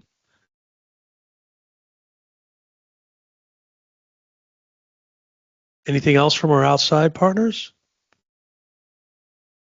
Well, I think we're going to end it a few minutes early today. I really appreciate our audience here in Trenton and our virtual audience. Thank you so much. Our next quarterly roundtable will be probably March-ish, and we will provide a date in the next few weeks. And look forward to the announcement for the new brownfield development areas coming in a week or two. We are so excited for that announcement. And we look forward to a productive 2025 with working with our partners here and virtually. So we're going to sign off for this December fourth quarter Brownfield Roundtable. Rachel or Jamila, do you have any? And thank you to Tyrone again for being Oz behind the curtain, but he's as good behind the curtain as he is in front of the curtain. So thank you, Tyrone, for all your help this year. All right, you're free to go.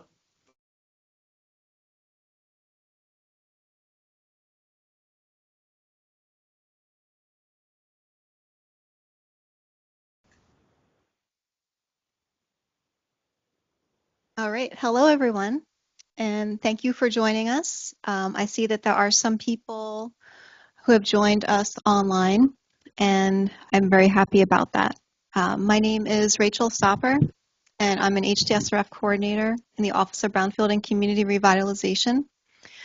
And today I wanted to talk to you about the status of the nonprofit grant. And so there are three things that I hope can be achieved today. The first thing is that I hope that you learn about the status of a nonprofit grant, and I'm going to provide a brief presentation that will go over the status of the grant. I also hope that you're able to nonprofit grant means to you and each other, so that there can be a discussion about what the impacts of the status of the grant might be for you. And then the third thing is I hope that you are inspired by what you've learned and discussed today to reach out to a legislative representative who may be able to facilitate the sponsoring of a bill that can potentially provide a revision to the HDSRF statute so that we can fix what's going on with the nonprofit grant right now. And so our role today will be to educate you on the status of the grant. Okay, and then we're going to go to the next slide. All right, thank you.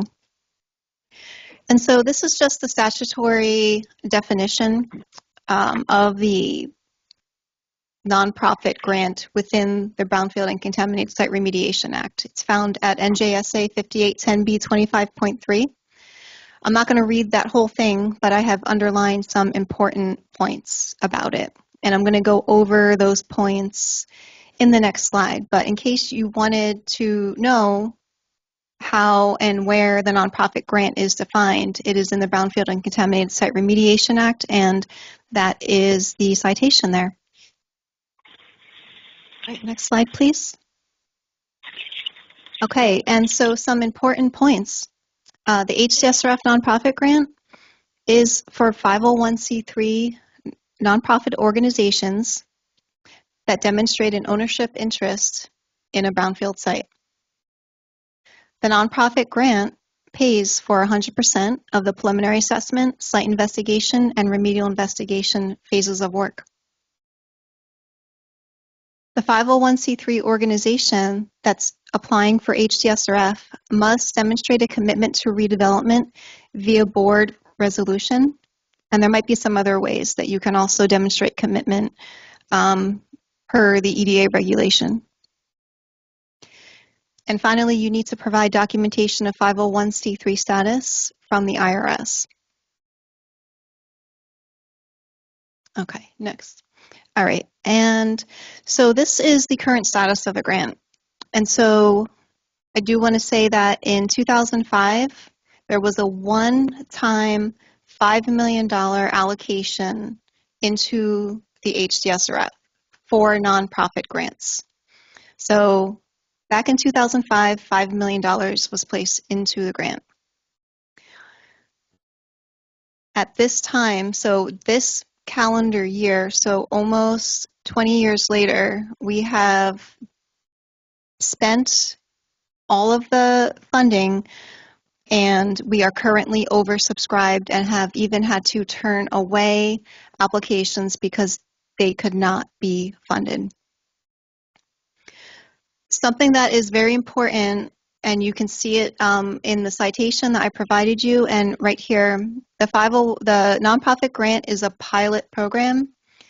It is not permanent, and that is something that's very important to note. Every other grant that we offer in HDSRF, they are all permanent. The grants are reallocated every year, and they are available every year. That is not the case for the nonprofit grant because it was only ever a pilot program and it was never made permanent. So once the money is gone, that's it. So next year, there will be $0 available for the nonprofit grant applications. And so the only way that this can be changed is through a legislative change.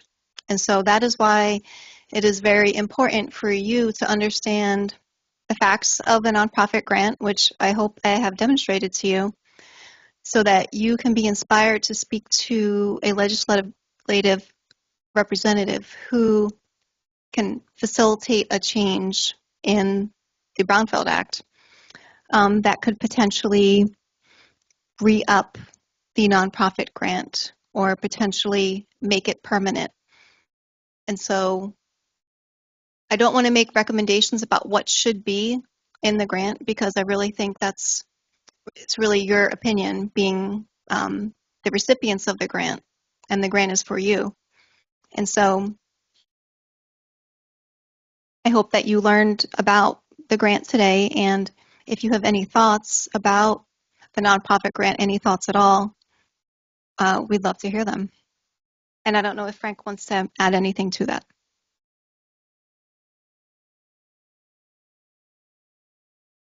Thank you, Rachel. Yeah, we've really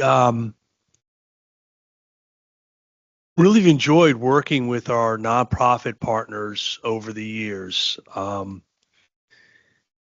I've personally worked with several across the state, both in the affordable housing arena and in the open space arena. And we think the nonprofit community is an integral partner in Brownfield's redevelopment, and we would like to see changes to the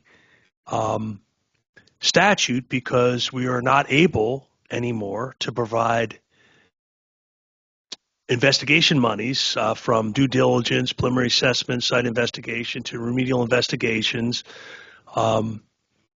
And unlike the recreation conservation grant that Rachel spoke of earlier and brownfield development areas, there is no currently remedial action money or matching grant money for remedial action. So I think not only is there's opportunities to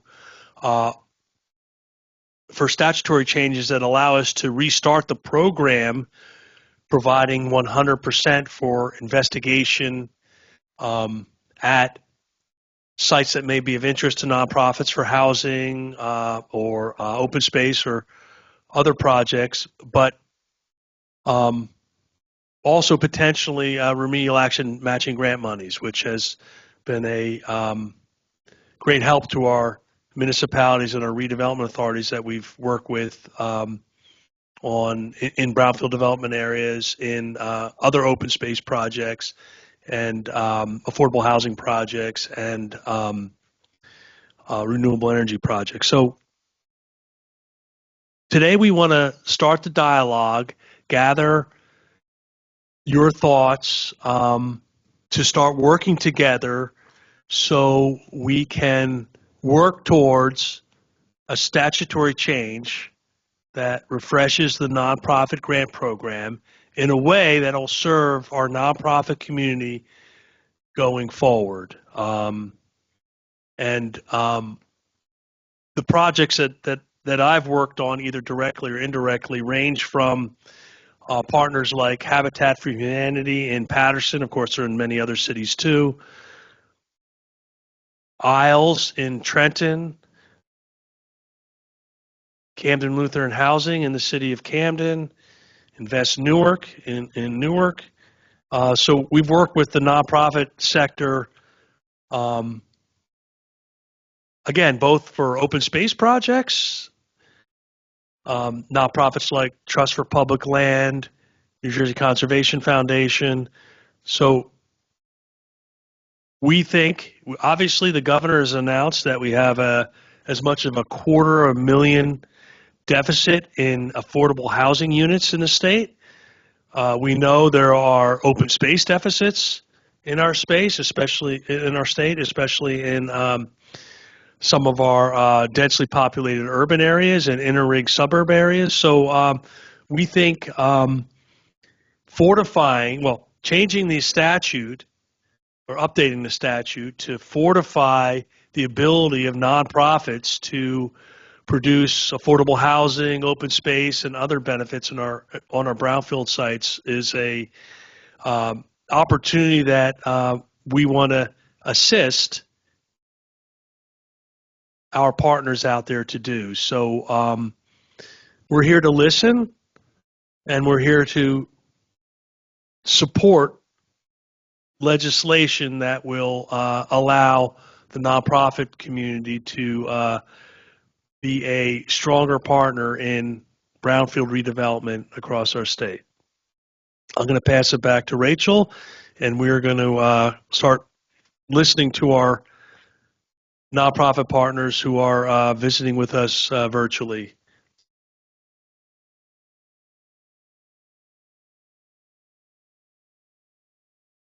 Thanks, Frank. I think there's about 16 people online. That's great. No.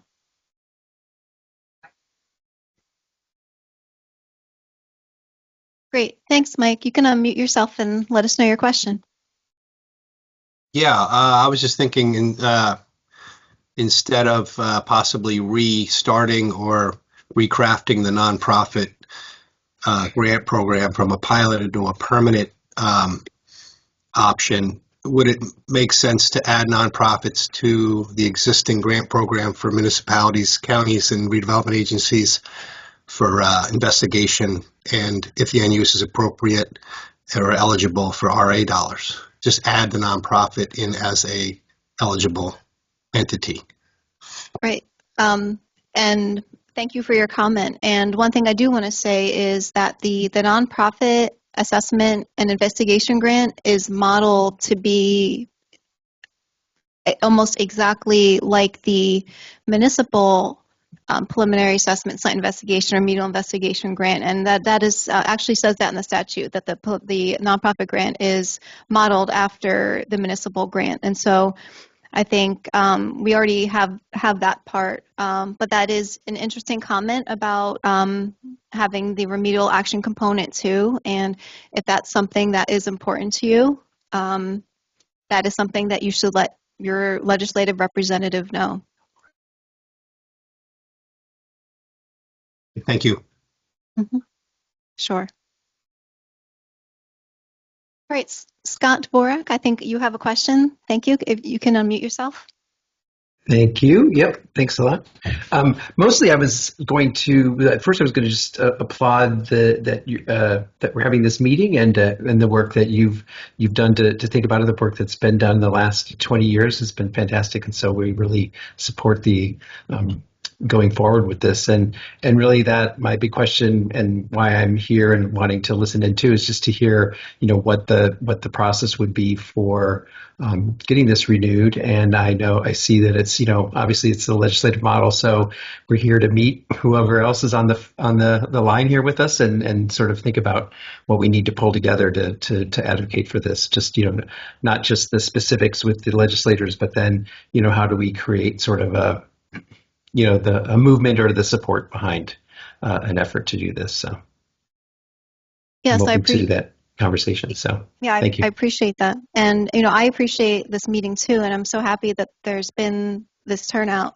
And it might be that I get asked my opinion about the grant and any potential changes. I can't say that will definitely happen, but if it does happen, I want to make sure that my opinion is backed up and supported by your thoughts, because it's not just my thoughts that should support a change, but it should be what I hear from all of you, which is why we're taking note of all of your opinions and making sure that our office is aware of all of them.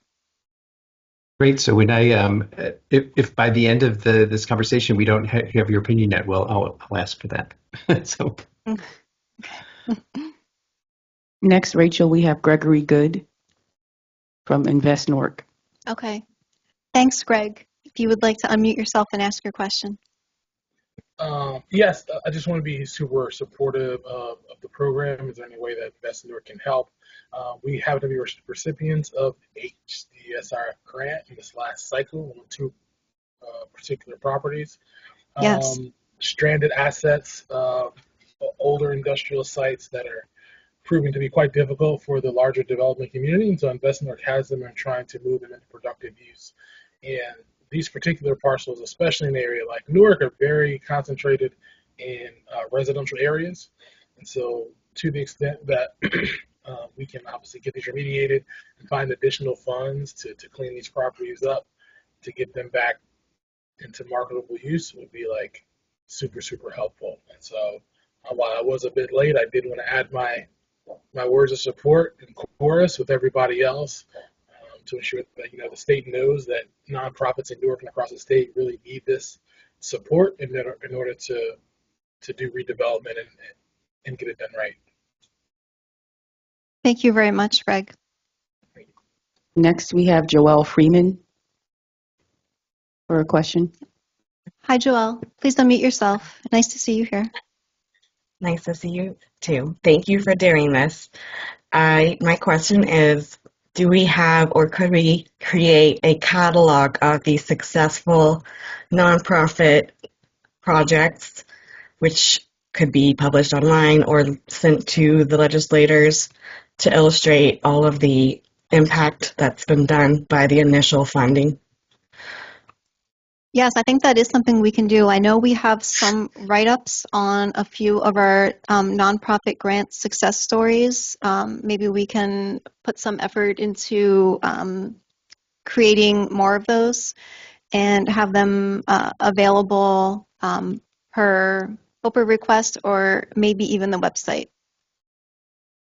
That's a great question. This is Frank McLaughlin. I would, could we, as Rich said, we have some write-ups, but we have limited staff who are processing HDSRF grants and working on BDAs and other stuff. So if the nonprofit community has a quick write-up that we could start with, so we can know specifically how many housing units were created or how many acres of new open space was provided, right? That would be really helpful to us. And listing the partners, we may only, know Greg from Invest Newark, or, but we'd like to acknowledge the partners and the nonprofit partners and any municipal or redevelopment authority partners too. So this could be a success story that highlights everybody who helped us get to the success, right? So if you guys could help us in that endeavor, we will look to put it on our website, and I think it's a great idea to provide it to the legislators who may be interested in sponsoring this change. Thank you. Just a follow-up, could that potentially be a solicitation that is sent from NJDEP or from your department? Just as an announcement, please submit your success stories with the HDSRF nonprofit grant. Submit here or whatever, I don't know if there's a better way. Right. If you're referring to an Oprah request, I suppose if we had any on file, we would have to provide them. But I don't think we could, create them as part of a request. But if we have them already, that might be considered a public document. Yeah, I'm sorry. I didn't explain well. I mean, in order to generate the summaries that were referred to, if you would put out a request, solicit those from the nonprofit community that has benefited officially beyond the 16 people here. Oh, yeah. Don't you have a write-up already for your successful projects? I mean, and you're the expert. We've supported these projects, but you're the on-the-ground expert that did the project. So it's a little more difficult for us to do the success stories without having information from the nonprofit that did the project, led the project. So that's I must not be saying it clearly. Our office doesn't do that. Yeah, we don't. Maybe someone else can explain. Maybe someone else on the call. I'm saying your office could ask us to do the work, but beyond the 16 people here, officially let them know that would be helpful, and then you can dump it in a list. Yeah, that's dump what the Joelle. information in a list. Well, yeah, maybe that would, and that wouldn't have to be a request from us. If you want to put together a bunch of stories regarding the projects that you've done, I think you can have that to support your cause. I think what Joelle is trying to say is is there a way that you would put this out so that we're all hearing this on this call, but there are others out there that aren't on this call, and wondering if who would notify them that you're looking for stories. I think is kind of would be the right. Is that it? Because and then we send the stories to you, so you have them. Not asking you to do the work, but just wondering if reaching out to the larger group or the larger nonprofit community, let them know that they should be providing these stories. And I guess that's something that we have done, especially if you've been given HDSRF funding. We might ask, hey, what's an update on the redevelopment? What's been done? I think that's reasonable. I think we could do this as part of a larger summary email we'll send out to the partners on this call and request the success stories. But we don't want it to be a bureaucratic process. We want this to be your homegrown success stories that the HDSRF grant program assisted in, right? So that's we want to tell your success story. We don't want to tell our success story that we gave out $326,000 to Isles for their Mill 1 project, right? Even though I might be getting that wrong, Sean, if you're on the call, I apologize. But I know it's 300,000 something, right? So that the story is how it affected that local community, how important that housing was for Greg's projects with Invest Newark.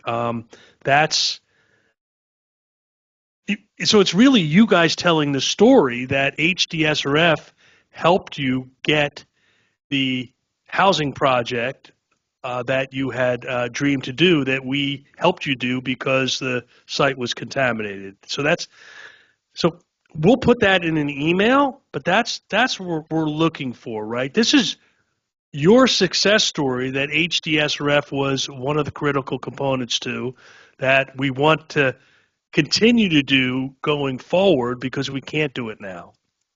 Rachel, do you want to? Yeah, I think there's 100% agreement with you. I'm so sorry that I can't seem to convey. We're asking for the opportunity to tell our stories exactly as you just expressed, but we had just spoken about compiling into a catalog, either available on the website or via OPA request, and that, individuals such as us or the nonprofits we represent or work with could also link our legislators directly to the entire list or Oprah and send it to them, whatever. So I am so sorry that somehow I got us off track. I don't know what I said, but it is the same thing as what you're saying, I believe.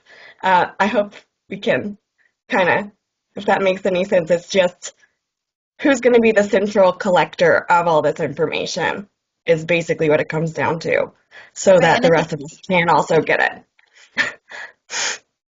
Okay. And I think I understand, and I think to come back to something that Frank had mentioned, if you have a story to prepare, you don't have to, give it to us. If you have a story that you want to tell, you should give that to your legislator and say, hey, the nonprofit grant has let us do this great work. We would like you to re-up the nonprofit grant, if that makes sense. And I didn't want to be, I just wanted to let you know that, we can update our website with your project. Obviously, we have a managerial structure at DEP, so we have to go up the chain of command. But we would love to highlight your stories. We can add the HDSRF grant information, and if we put contamination in, any environmental information, you guys don't have to worry about that. Worry about your story, how many housing units were produced, for example, right? Or how many jobs it created, or its impact on the community, or all the above. We can publish on our website all the nonprofit grants we've provided over the years. So we could do some things. The success stories, right? They go through a filtration process here up the chain of command. It's not we would like it to be a quicker process. It is not a quick process, but it is important to our management to work on renewing the nonprofit grant. So I know we can do it. It's not going to be quick. And we do want to help tell your story, right? Because it helps us with our grant program.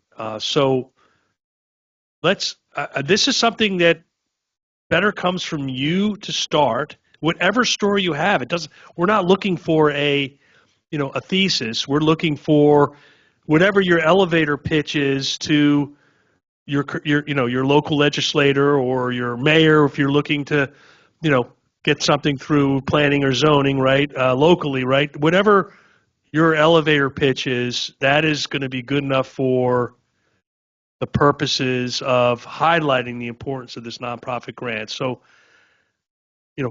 we didn't. Rachel and I and our staff didn't come in with any preconceived ideas of what we were looking for. This is why we're having this open discussion. But we want to tell your story. That's and we can add the HDSRF and the environmental side of that to enhance the story. But for HDSRF investigating the site, nobody was going to take a chance to put housing or to turn an old factory into a new and higher use. So is that, I know it's work on your end, but we want to do projects like we've just talked about in Newark, Camden, Trenton, and other places. So hopefully it's worth your time to put a paragraph or two together, and maybe with a before and after, right? Because a lot of people like pictures, right? So we're looking for something fairly simple. Your elevator pitch with a before and after picture would be enough for Rachel and I and our staff to add the HDS ref information and put it up our chain of command, so at least we can put it on our website going forward. And we could all use this when we go to our legislative sponsors to move forward on legislation. So Joel, I'm sorry if I was, didn't, we're just thinking out loud, right? So, and you're doing the same. So we just appreciate your comments, actually. Yes, we do. Yeah. Okay, no problem. Thank you so much for your feedback. Yeah, it would be great to, because then we could send, here's a whole laundry list, although I don't know where that term comes from, of success stories even beyond, our legislators district or our nonprofit, specifically. And that might really carry a bigger punch of, convincing them that this is important. If you have any press releases or videos, we would provide links to that on our website. Again, our website's not going to be done in short order, right? It takes a while. So, but any highlights like that your local news station showed up, or there was a press event, that all stuff that's good stuff, and we'd like to include that too.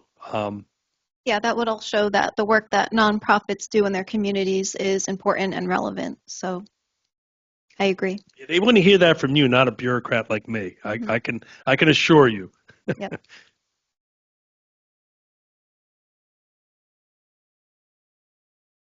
And we have, I believe Scott has raised his hand again. Okay, thanks, Scott. Go ahead.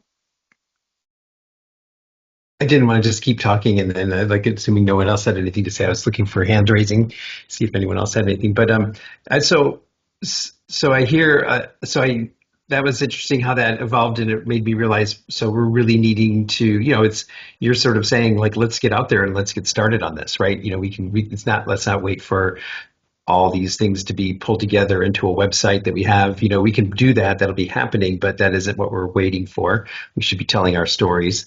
And work on this. And I'm just wondering if there's any sort of, I think we know what the messaging is, but is there any way that we coordinate this, or do we get started right now? Is there timing involved here that you would suggest that based on what you know about the legislation process and where we are, that's kind of where I'm trying to, get as like if we start going in independently to our different legislators and it's not, but it doesn't hit in a way where it creates a momentum around us doing that. I wonder if that's some strategy we should think about.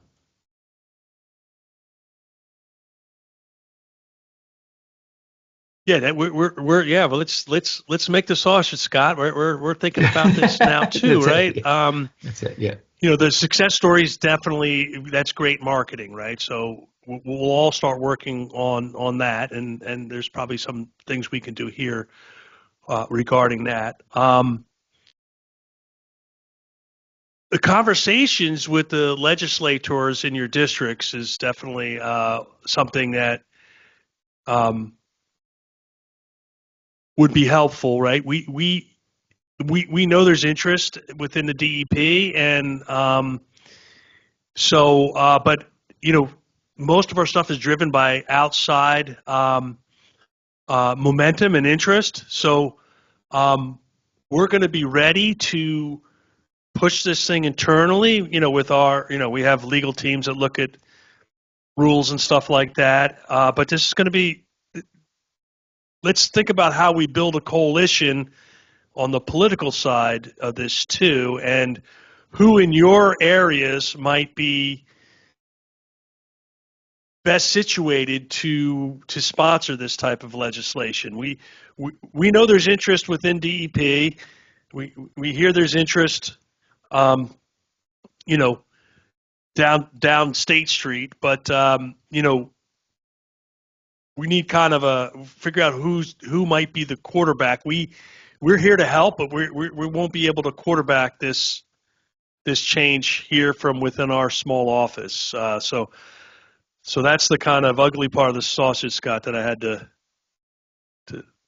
admit. Right, we're here. We want this to happen. It's been a great part of our program. We think it's a great growth area for our program, but more importantly, we know the great work that you've done. I mean, at Trust for Public Land and the open space you've provided in places like Newark, and we want to make that happen more going forward, right? Just like we talked with our housing advocates earlier. So we're kind of ears to who you think might be the best sponsors or drivers of this on the outside, because that's really where it has to come from. Rachel, did you want to? Yeah, just to echo that a little bit, you know, changes like this happen at the local level, and you know, we would be responsive. We might see a bill that has already been sponsored and maybe have opportunities to look at it, but we're not the ones that get that ball rolling, because it happens at the local level and not with us. Okay. Yeah, got it. I'm getting the message, so that's great. Thanks. Yeah, I mean that's Rachel, that's what we're here for. Scott. No, I was just saying that's what we're here for today, right? So that's great. And Rachel, maybe part of our email we can list maybe sponsors of previous HDSRF legislative changes. I'm not remembering that offhand because I've forgotten many things since then. But I do. The one thing I remember about the last legislative changes is the Carteret mayor pushing for $5 million back to the Brownfield development areas, 10 million. communities. So I know I have a poor memory, but that stands out as our friend. So anyway, for the last time we had a legislative change. Rachel, did you want to add anything? No, I just remember that last change happening, you know, very fast, and there were no time, you know, for us to even look at it. So sometimes our office might be part of making comments. I remember with 1954 we did. That was a legislative change in 2017. But yeah, I can't say for sure, but I know the success of the last legislative change, which was in 2021, was because of local leadership. And we could provide that information who are past sponsors in our summary email to you after this. But I'm thinking there might be, you know, strong advocates in the affordable housing area, and also in the open space area that may be different than the legislators who worked on previous HDSRF changes. And Rachel knows more about this than me. If she wants to add anything. I don't have anything to add.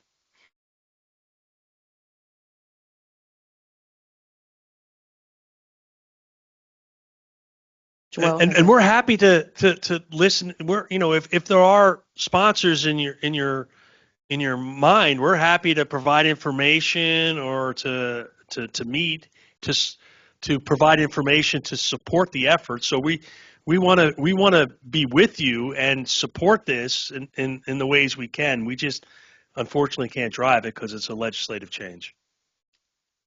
Joelle has a comment. Hi, Joelle. Thanks. Go ahead. Like Scott, I'm waiting for someone else to raise their hand. Another just add on, if we were going to be doing this sort of compilation, and I understand we would also be trying to start advocating for this immediately as well. But something that might be helpful is, I don't know, it's just for consideration, is a list of potential future applications. For example, I know there was, I don't know the status currently, but OSI was thinking to work with City of Elizabeth on a rail trail there, and this would have been, instrumental in pushing that forward. So even if we don't know if we actually would have applied for it, we don't know if it actually would have happened, but I could just submit, potential rail trail, Elizabeth, New Jersey, and you could just make a list like project name, location. You don't have to elaborate a whole lot, and then they can see if any of us have things that are currently unfunded because of this, or Yeah, I would think be. I have told people who have asked me, well, can I still submit a nonprofit grant application, or will my nonprofit grant application, what will happen to it since I've submitted it and it hasn't been funded? We are keeping them on file, any that we've had to deny, and I am encouraging the nonprofit community to submit applications so we do have them ready, so that I think for two reasons, there are two good reasons why we should keep those applications. And number one is to say, well, we have this backlog, there's this support, and there are these nonprofit organizations who wish to have a grant and they can't, and we have this whole stack of them, and the total amounts to X number of dollars. But also, if the grant does get re-upped, then we have these applications in-house and we are ready to approve applications again immediately because we have those applications in-house. So we would recommend that you do submit applications. Now, Joel, that's a great suggestion. We can provide the number of nonprofit grants that are in the queue that we currently can't fund because we've run out of money. And again, Rachel's encouraging applications still, even though we can't fund them, but that's a lot of work. And if they're on your end, if there are a project like a rail trail in Elizabeth that could be funded, that could be part of the discussion too. Like this would happen. We know the ones in the queue, but we don't know the ones that are the word's out there that we've run out of nonprofit money. So we think we're missing a lot of these potential projects. The rail trail in Elizabeth sounds great to me. We'd love to assist on that project, but we don't know about the project, Joel, until you mention it. So maybe, I've worked with my friend Scott many years in open space areas, and I know he's got a lot of great ideas. And I'm sure Invest Newark has the same ideas, and I know my friends in Camden and Camden Lutheran Housing have their housing and open space ideas. So that would also be helpful. Like, what projects are anticipated to be funding from your organizations? So that's another list that we could have our list here at DEP, but also your local list, which I think would be very valuable to this cause. We have a comment from Jane Kim. Hi, I'm with the Trust for Public Land. I'm wondering if, in addition to, if it makes sense to refund or make a permanent funding for the nonprofit grant as is, or if we need some tweaks to the way it works. Does anyone have a perspective on that? From our perspective, the statutory provision that says that the nonprofit has to have an ownership interest in the property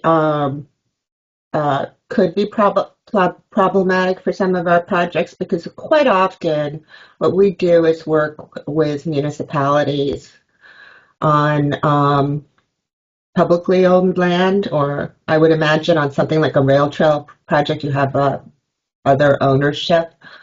And one of the values that we bring to a partnership project with the city is that they may own it, but have very little ability to get ahead of things and do fast and effective preliminary assessment and site investigation. And we're able to do that quickly, having to go through a municipal process for them to submit a municipal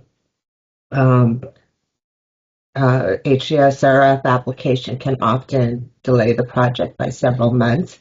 So we've done that, but in that situation, we don't have, I'm not sure what we would have to have in place to have a demonstrable ownership interest in compliance with the statute. So I would be looking to see if there was a way to work any reauthorization of the money so that it allows more flexibility for partnerships like ours.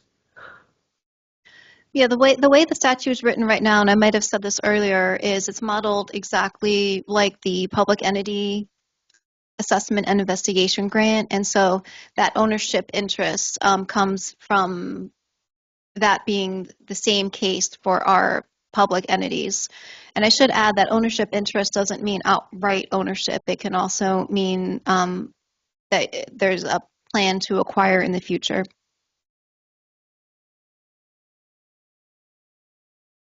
Yeah, that would not always work for us because we would usually remediate and redevelop for the city on city property. So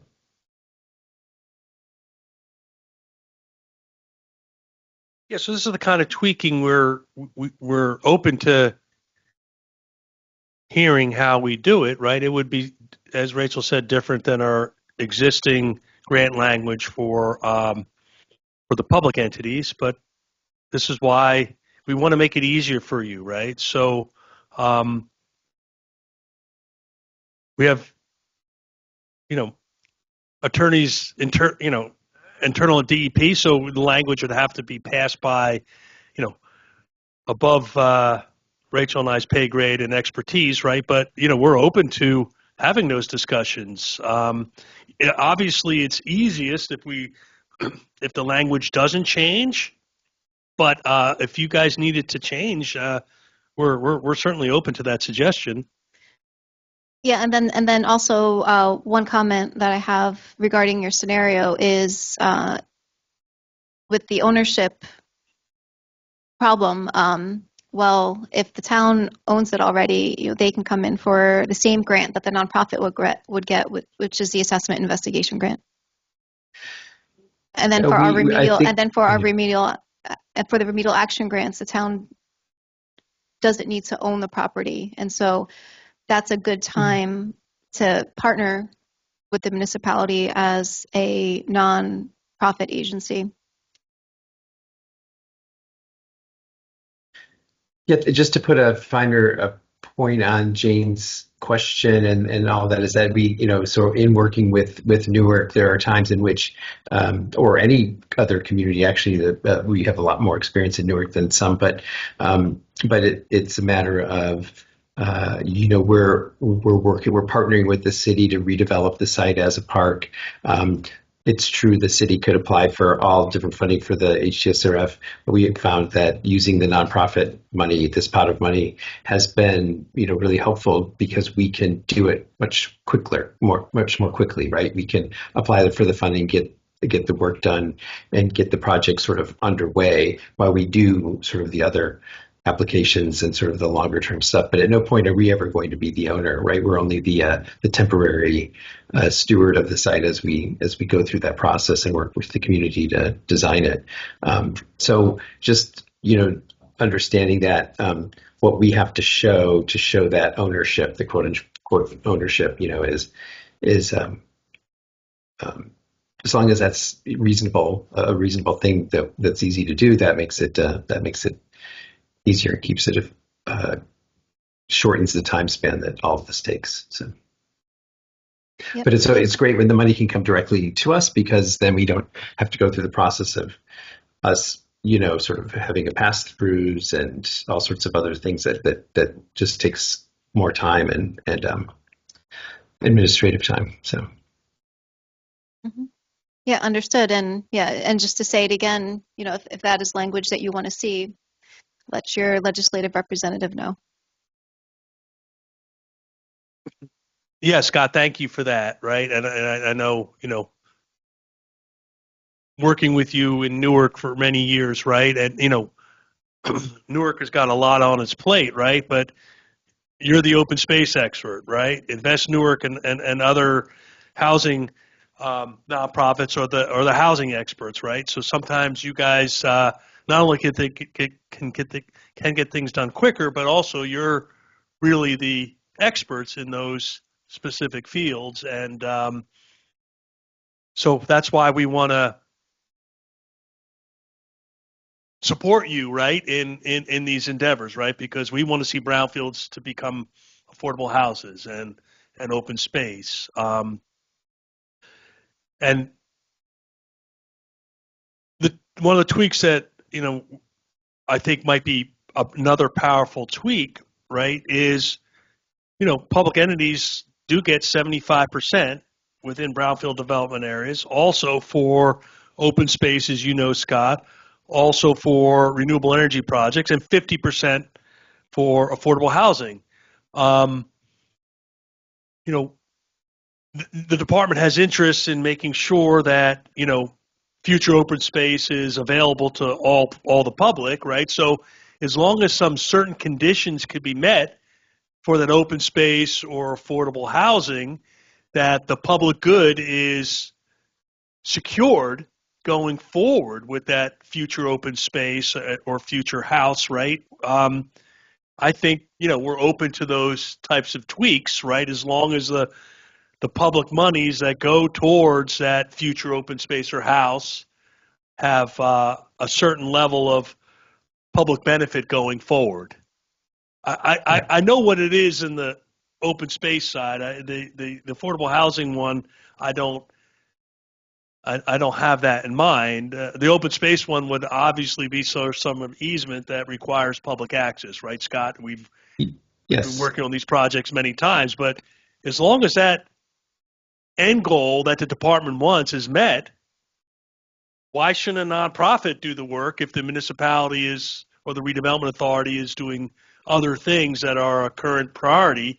But for you, at Trust for Public Land, open space and those sort of things is a priority all the time, and it makes sense to work more quickly through, you know, Trust for Public Land and other like-minded environmental nonprofits. So extending the grants to, you know, to remedial action makes a lot of sense, because you guys have been quicker in our experience in the investigative side. And if I can extrapolate, though my math isn't great, it would make sense on the remedial action side too.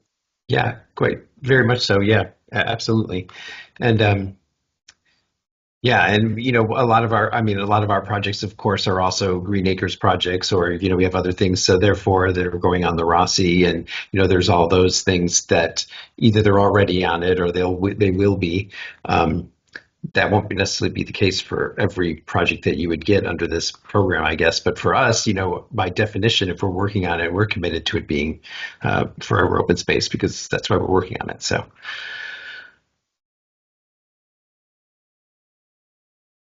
Yeah, thanks. I see a lot of that's why we're, you know, we're spending our time having this conversation, because we think it's in everybody's interest, right, to strengthen the nonprofit community to do this work. Yeah, provided, right, that there's some sort of assurance that the benefit can be shared with the public. Absolutely, yeah. We have a comment from Greg from Invest Newark. He basically was saying, I don't know if did he hop off yet or not. I think he might have hopped. Well, he can't escape that easily, Jamila. We're going to make sure he's on the email list and part of the summary that we'll put together, and you know, some next steps at our next meeting. Was there a comment, Jamila? Yeah, Greg's comment, I'll just read it. Invest Newark would gladly draft a narrative discussing how, without the HDSRF funds, we would not be able to develop this abandoned factory due to its high remediation and assessment costs. That's wonderful. And yeah, I'll say it again, send that to your legislative representative. You want to send that to us too. We'd love to have that for our record. Along those lines, I was thinking something similar in the sense that we can be such catalysts for projects, right? So instead of sometimes, there's a lot on everybody's plate. Everyone's got different priorities. We have a very focused priority, so we can, nonprofits can be the catalyst to get projects going sooner or more quickly than might otherwise. So sort of similar to that, there's costs associated with it, and if we know that there's a source of funds for us to get the work going, we can. It gives us that ability to get going on it sooner than later. And that's, legislators love to hear that, right? And love to sponsor things where they can get quicker successes. So, yes, time is important for everybody, for the people in these communities, the environment in these communities, and the legislators who are currently in office that want to remain in office. Any other note? Jamila's telling me there's no more questions or comments from. Yeah, Joel, I don't want to, hopefully I didn't discourage you anymore earlier, but yeah, please, we're here for another few minutes, so we would love to hear any other. Rachel, why don't we talk about next steps? And if you have a question, just butt in on us.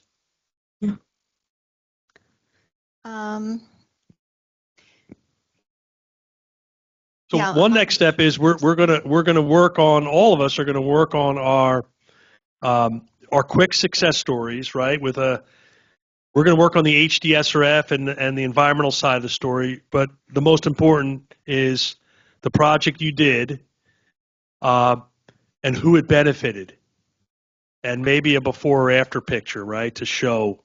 We're not, something fairly short, and any links to press or video that is associated with the site. We're gonna brief our management to let them know it's coming.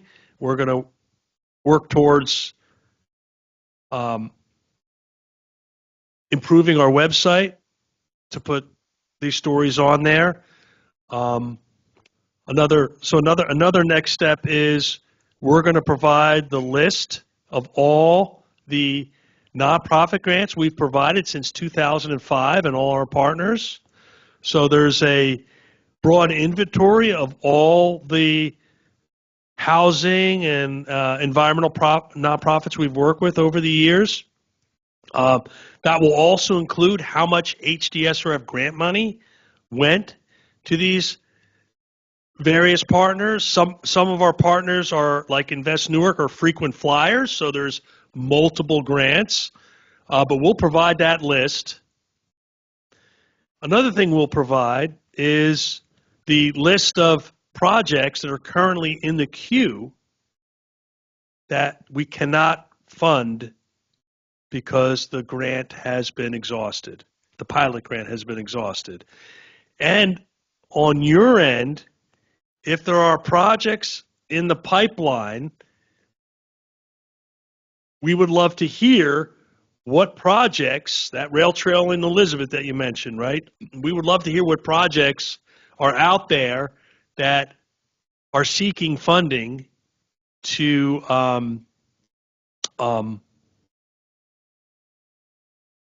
that we don't know about, because there's a lot of them out there we don't know about. I would like to see some of the your suggestion with respect to the language change with respect to ownership interest. I mean, again, we're happy to show this to people internally, but we can look at the language that you need and see how we might be able to improve the language if the legislation is tweaked. But again, the legislation is going to come from the outside, right? So that is what is needed. So it's really going to be, the most important thing is convincing the legislative sponsor to put language in that is more friendly to the nonprofit. We're going to be in the background on this.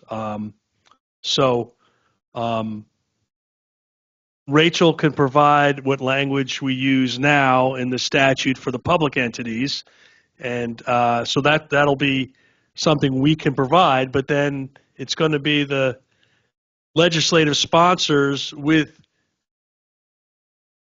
the language that you need to allow you to move forward. The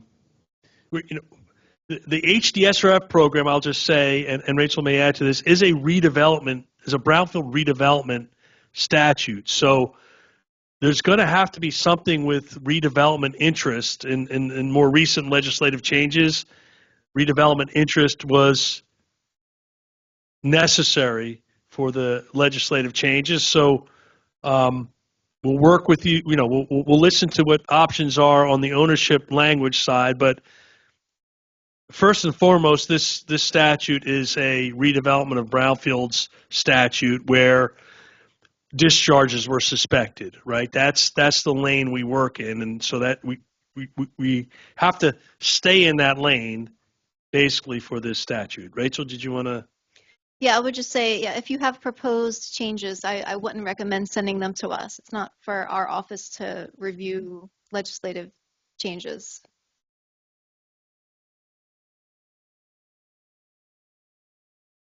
Got it. Thank you. And the other next step is for all of us to start contacting the legislators and talking about this. Right? Is that can get started? I think absolutely. Yeah, I think that's an appropriate next step. Mm-hmm. Yeah. And Rachel, is there anything else that we haven't covered that you thought we might? Sort of at the top, we were. I don't think so. What I wanted to make sure everyone understood was a clear status of the grant and what it means for the nonprofit community, and that is that there's no more money available. And if that energizes you to make a change in your community and talking to your representatives, that was the goal here. Okay, great. Thank you. Yeah, and to start the dialogue, Scott, we really appreciate you and our other participants on this. And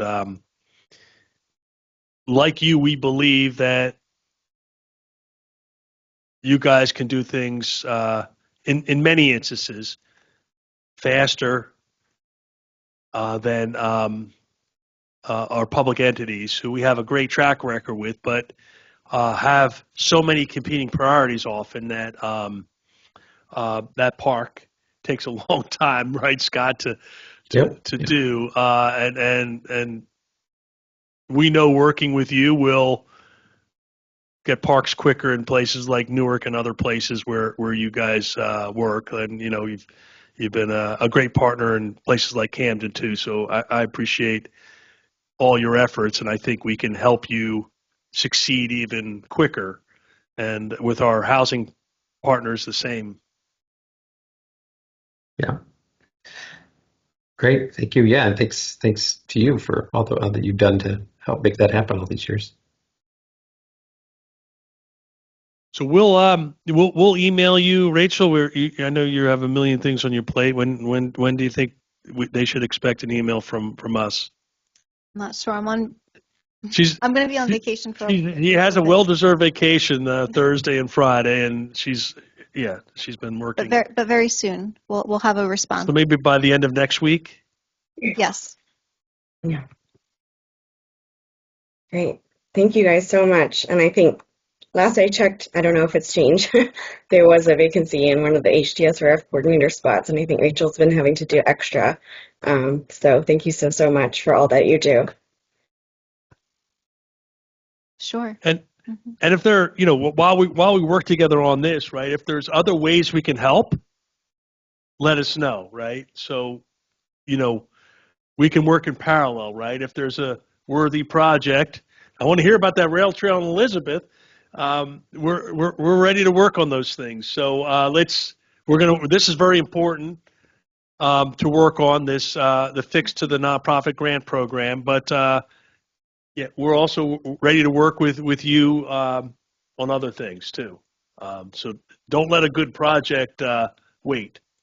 Is my suggestion, or get the application in Rachel so it's in the queue so we can move on it quickly when the legislative fix comes.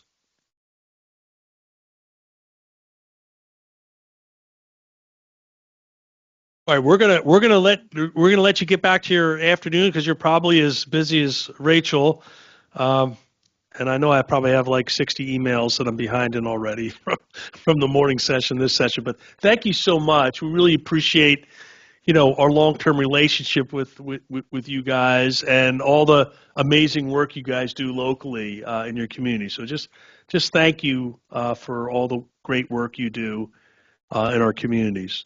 Yes, and I hope that this discussion was useful for you. Thank you. Yeah, it was. Thank you very much. Very much. Thank And you we so look forward much. to talking to you guys soon. Okay. Bye. Bye.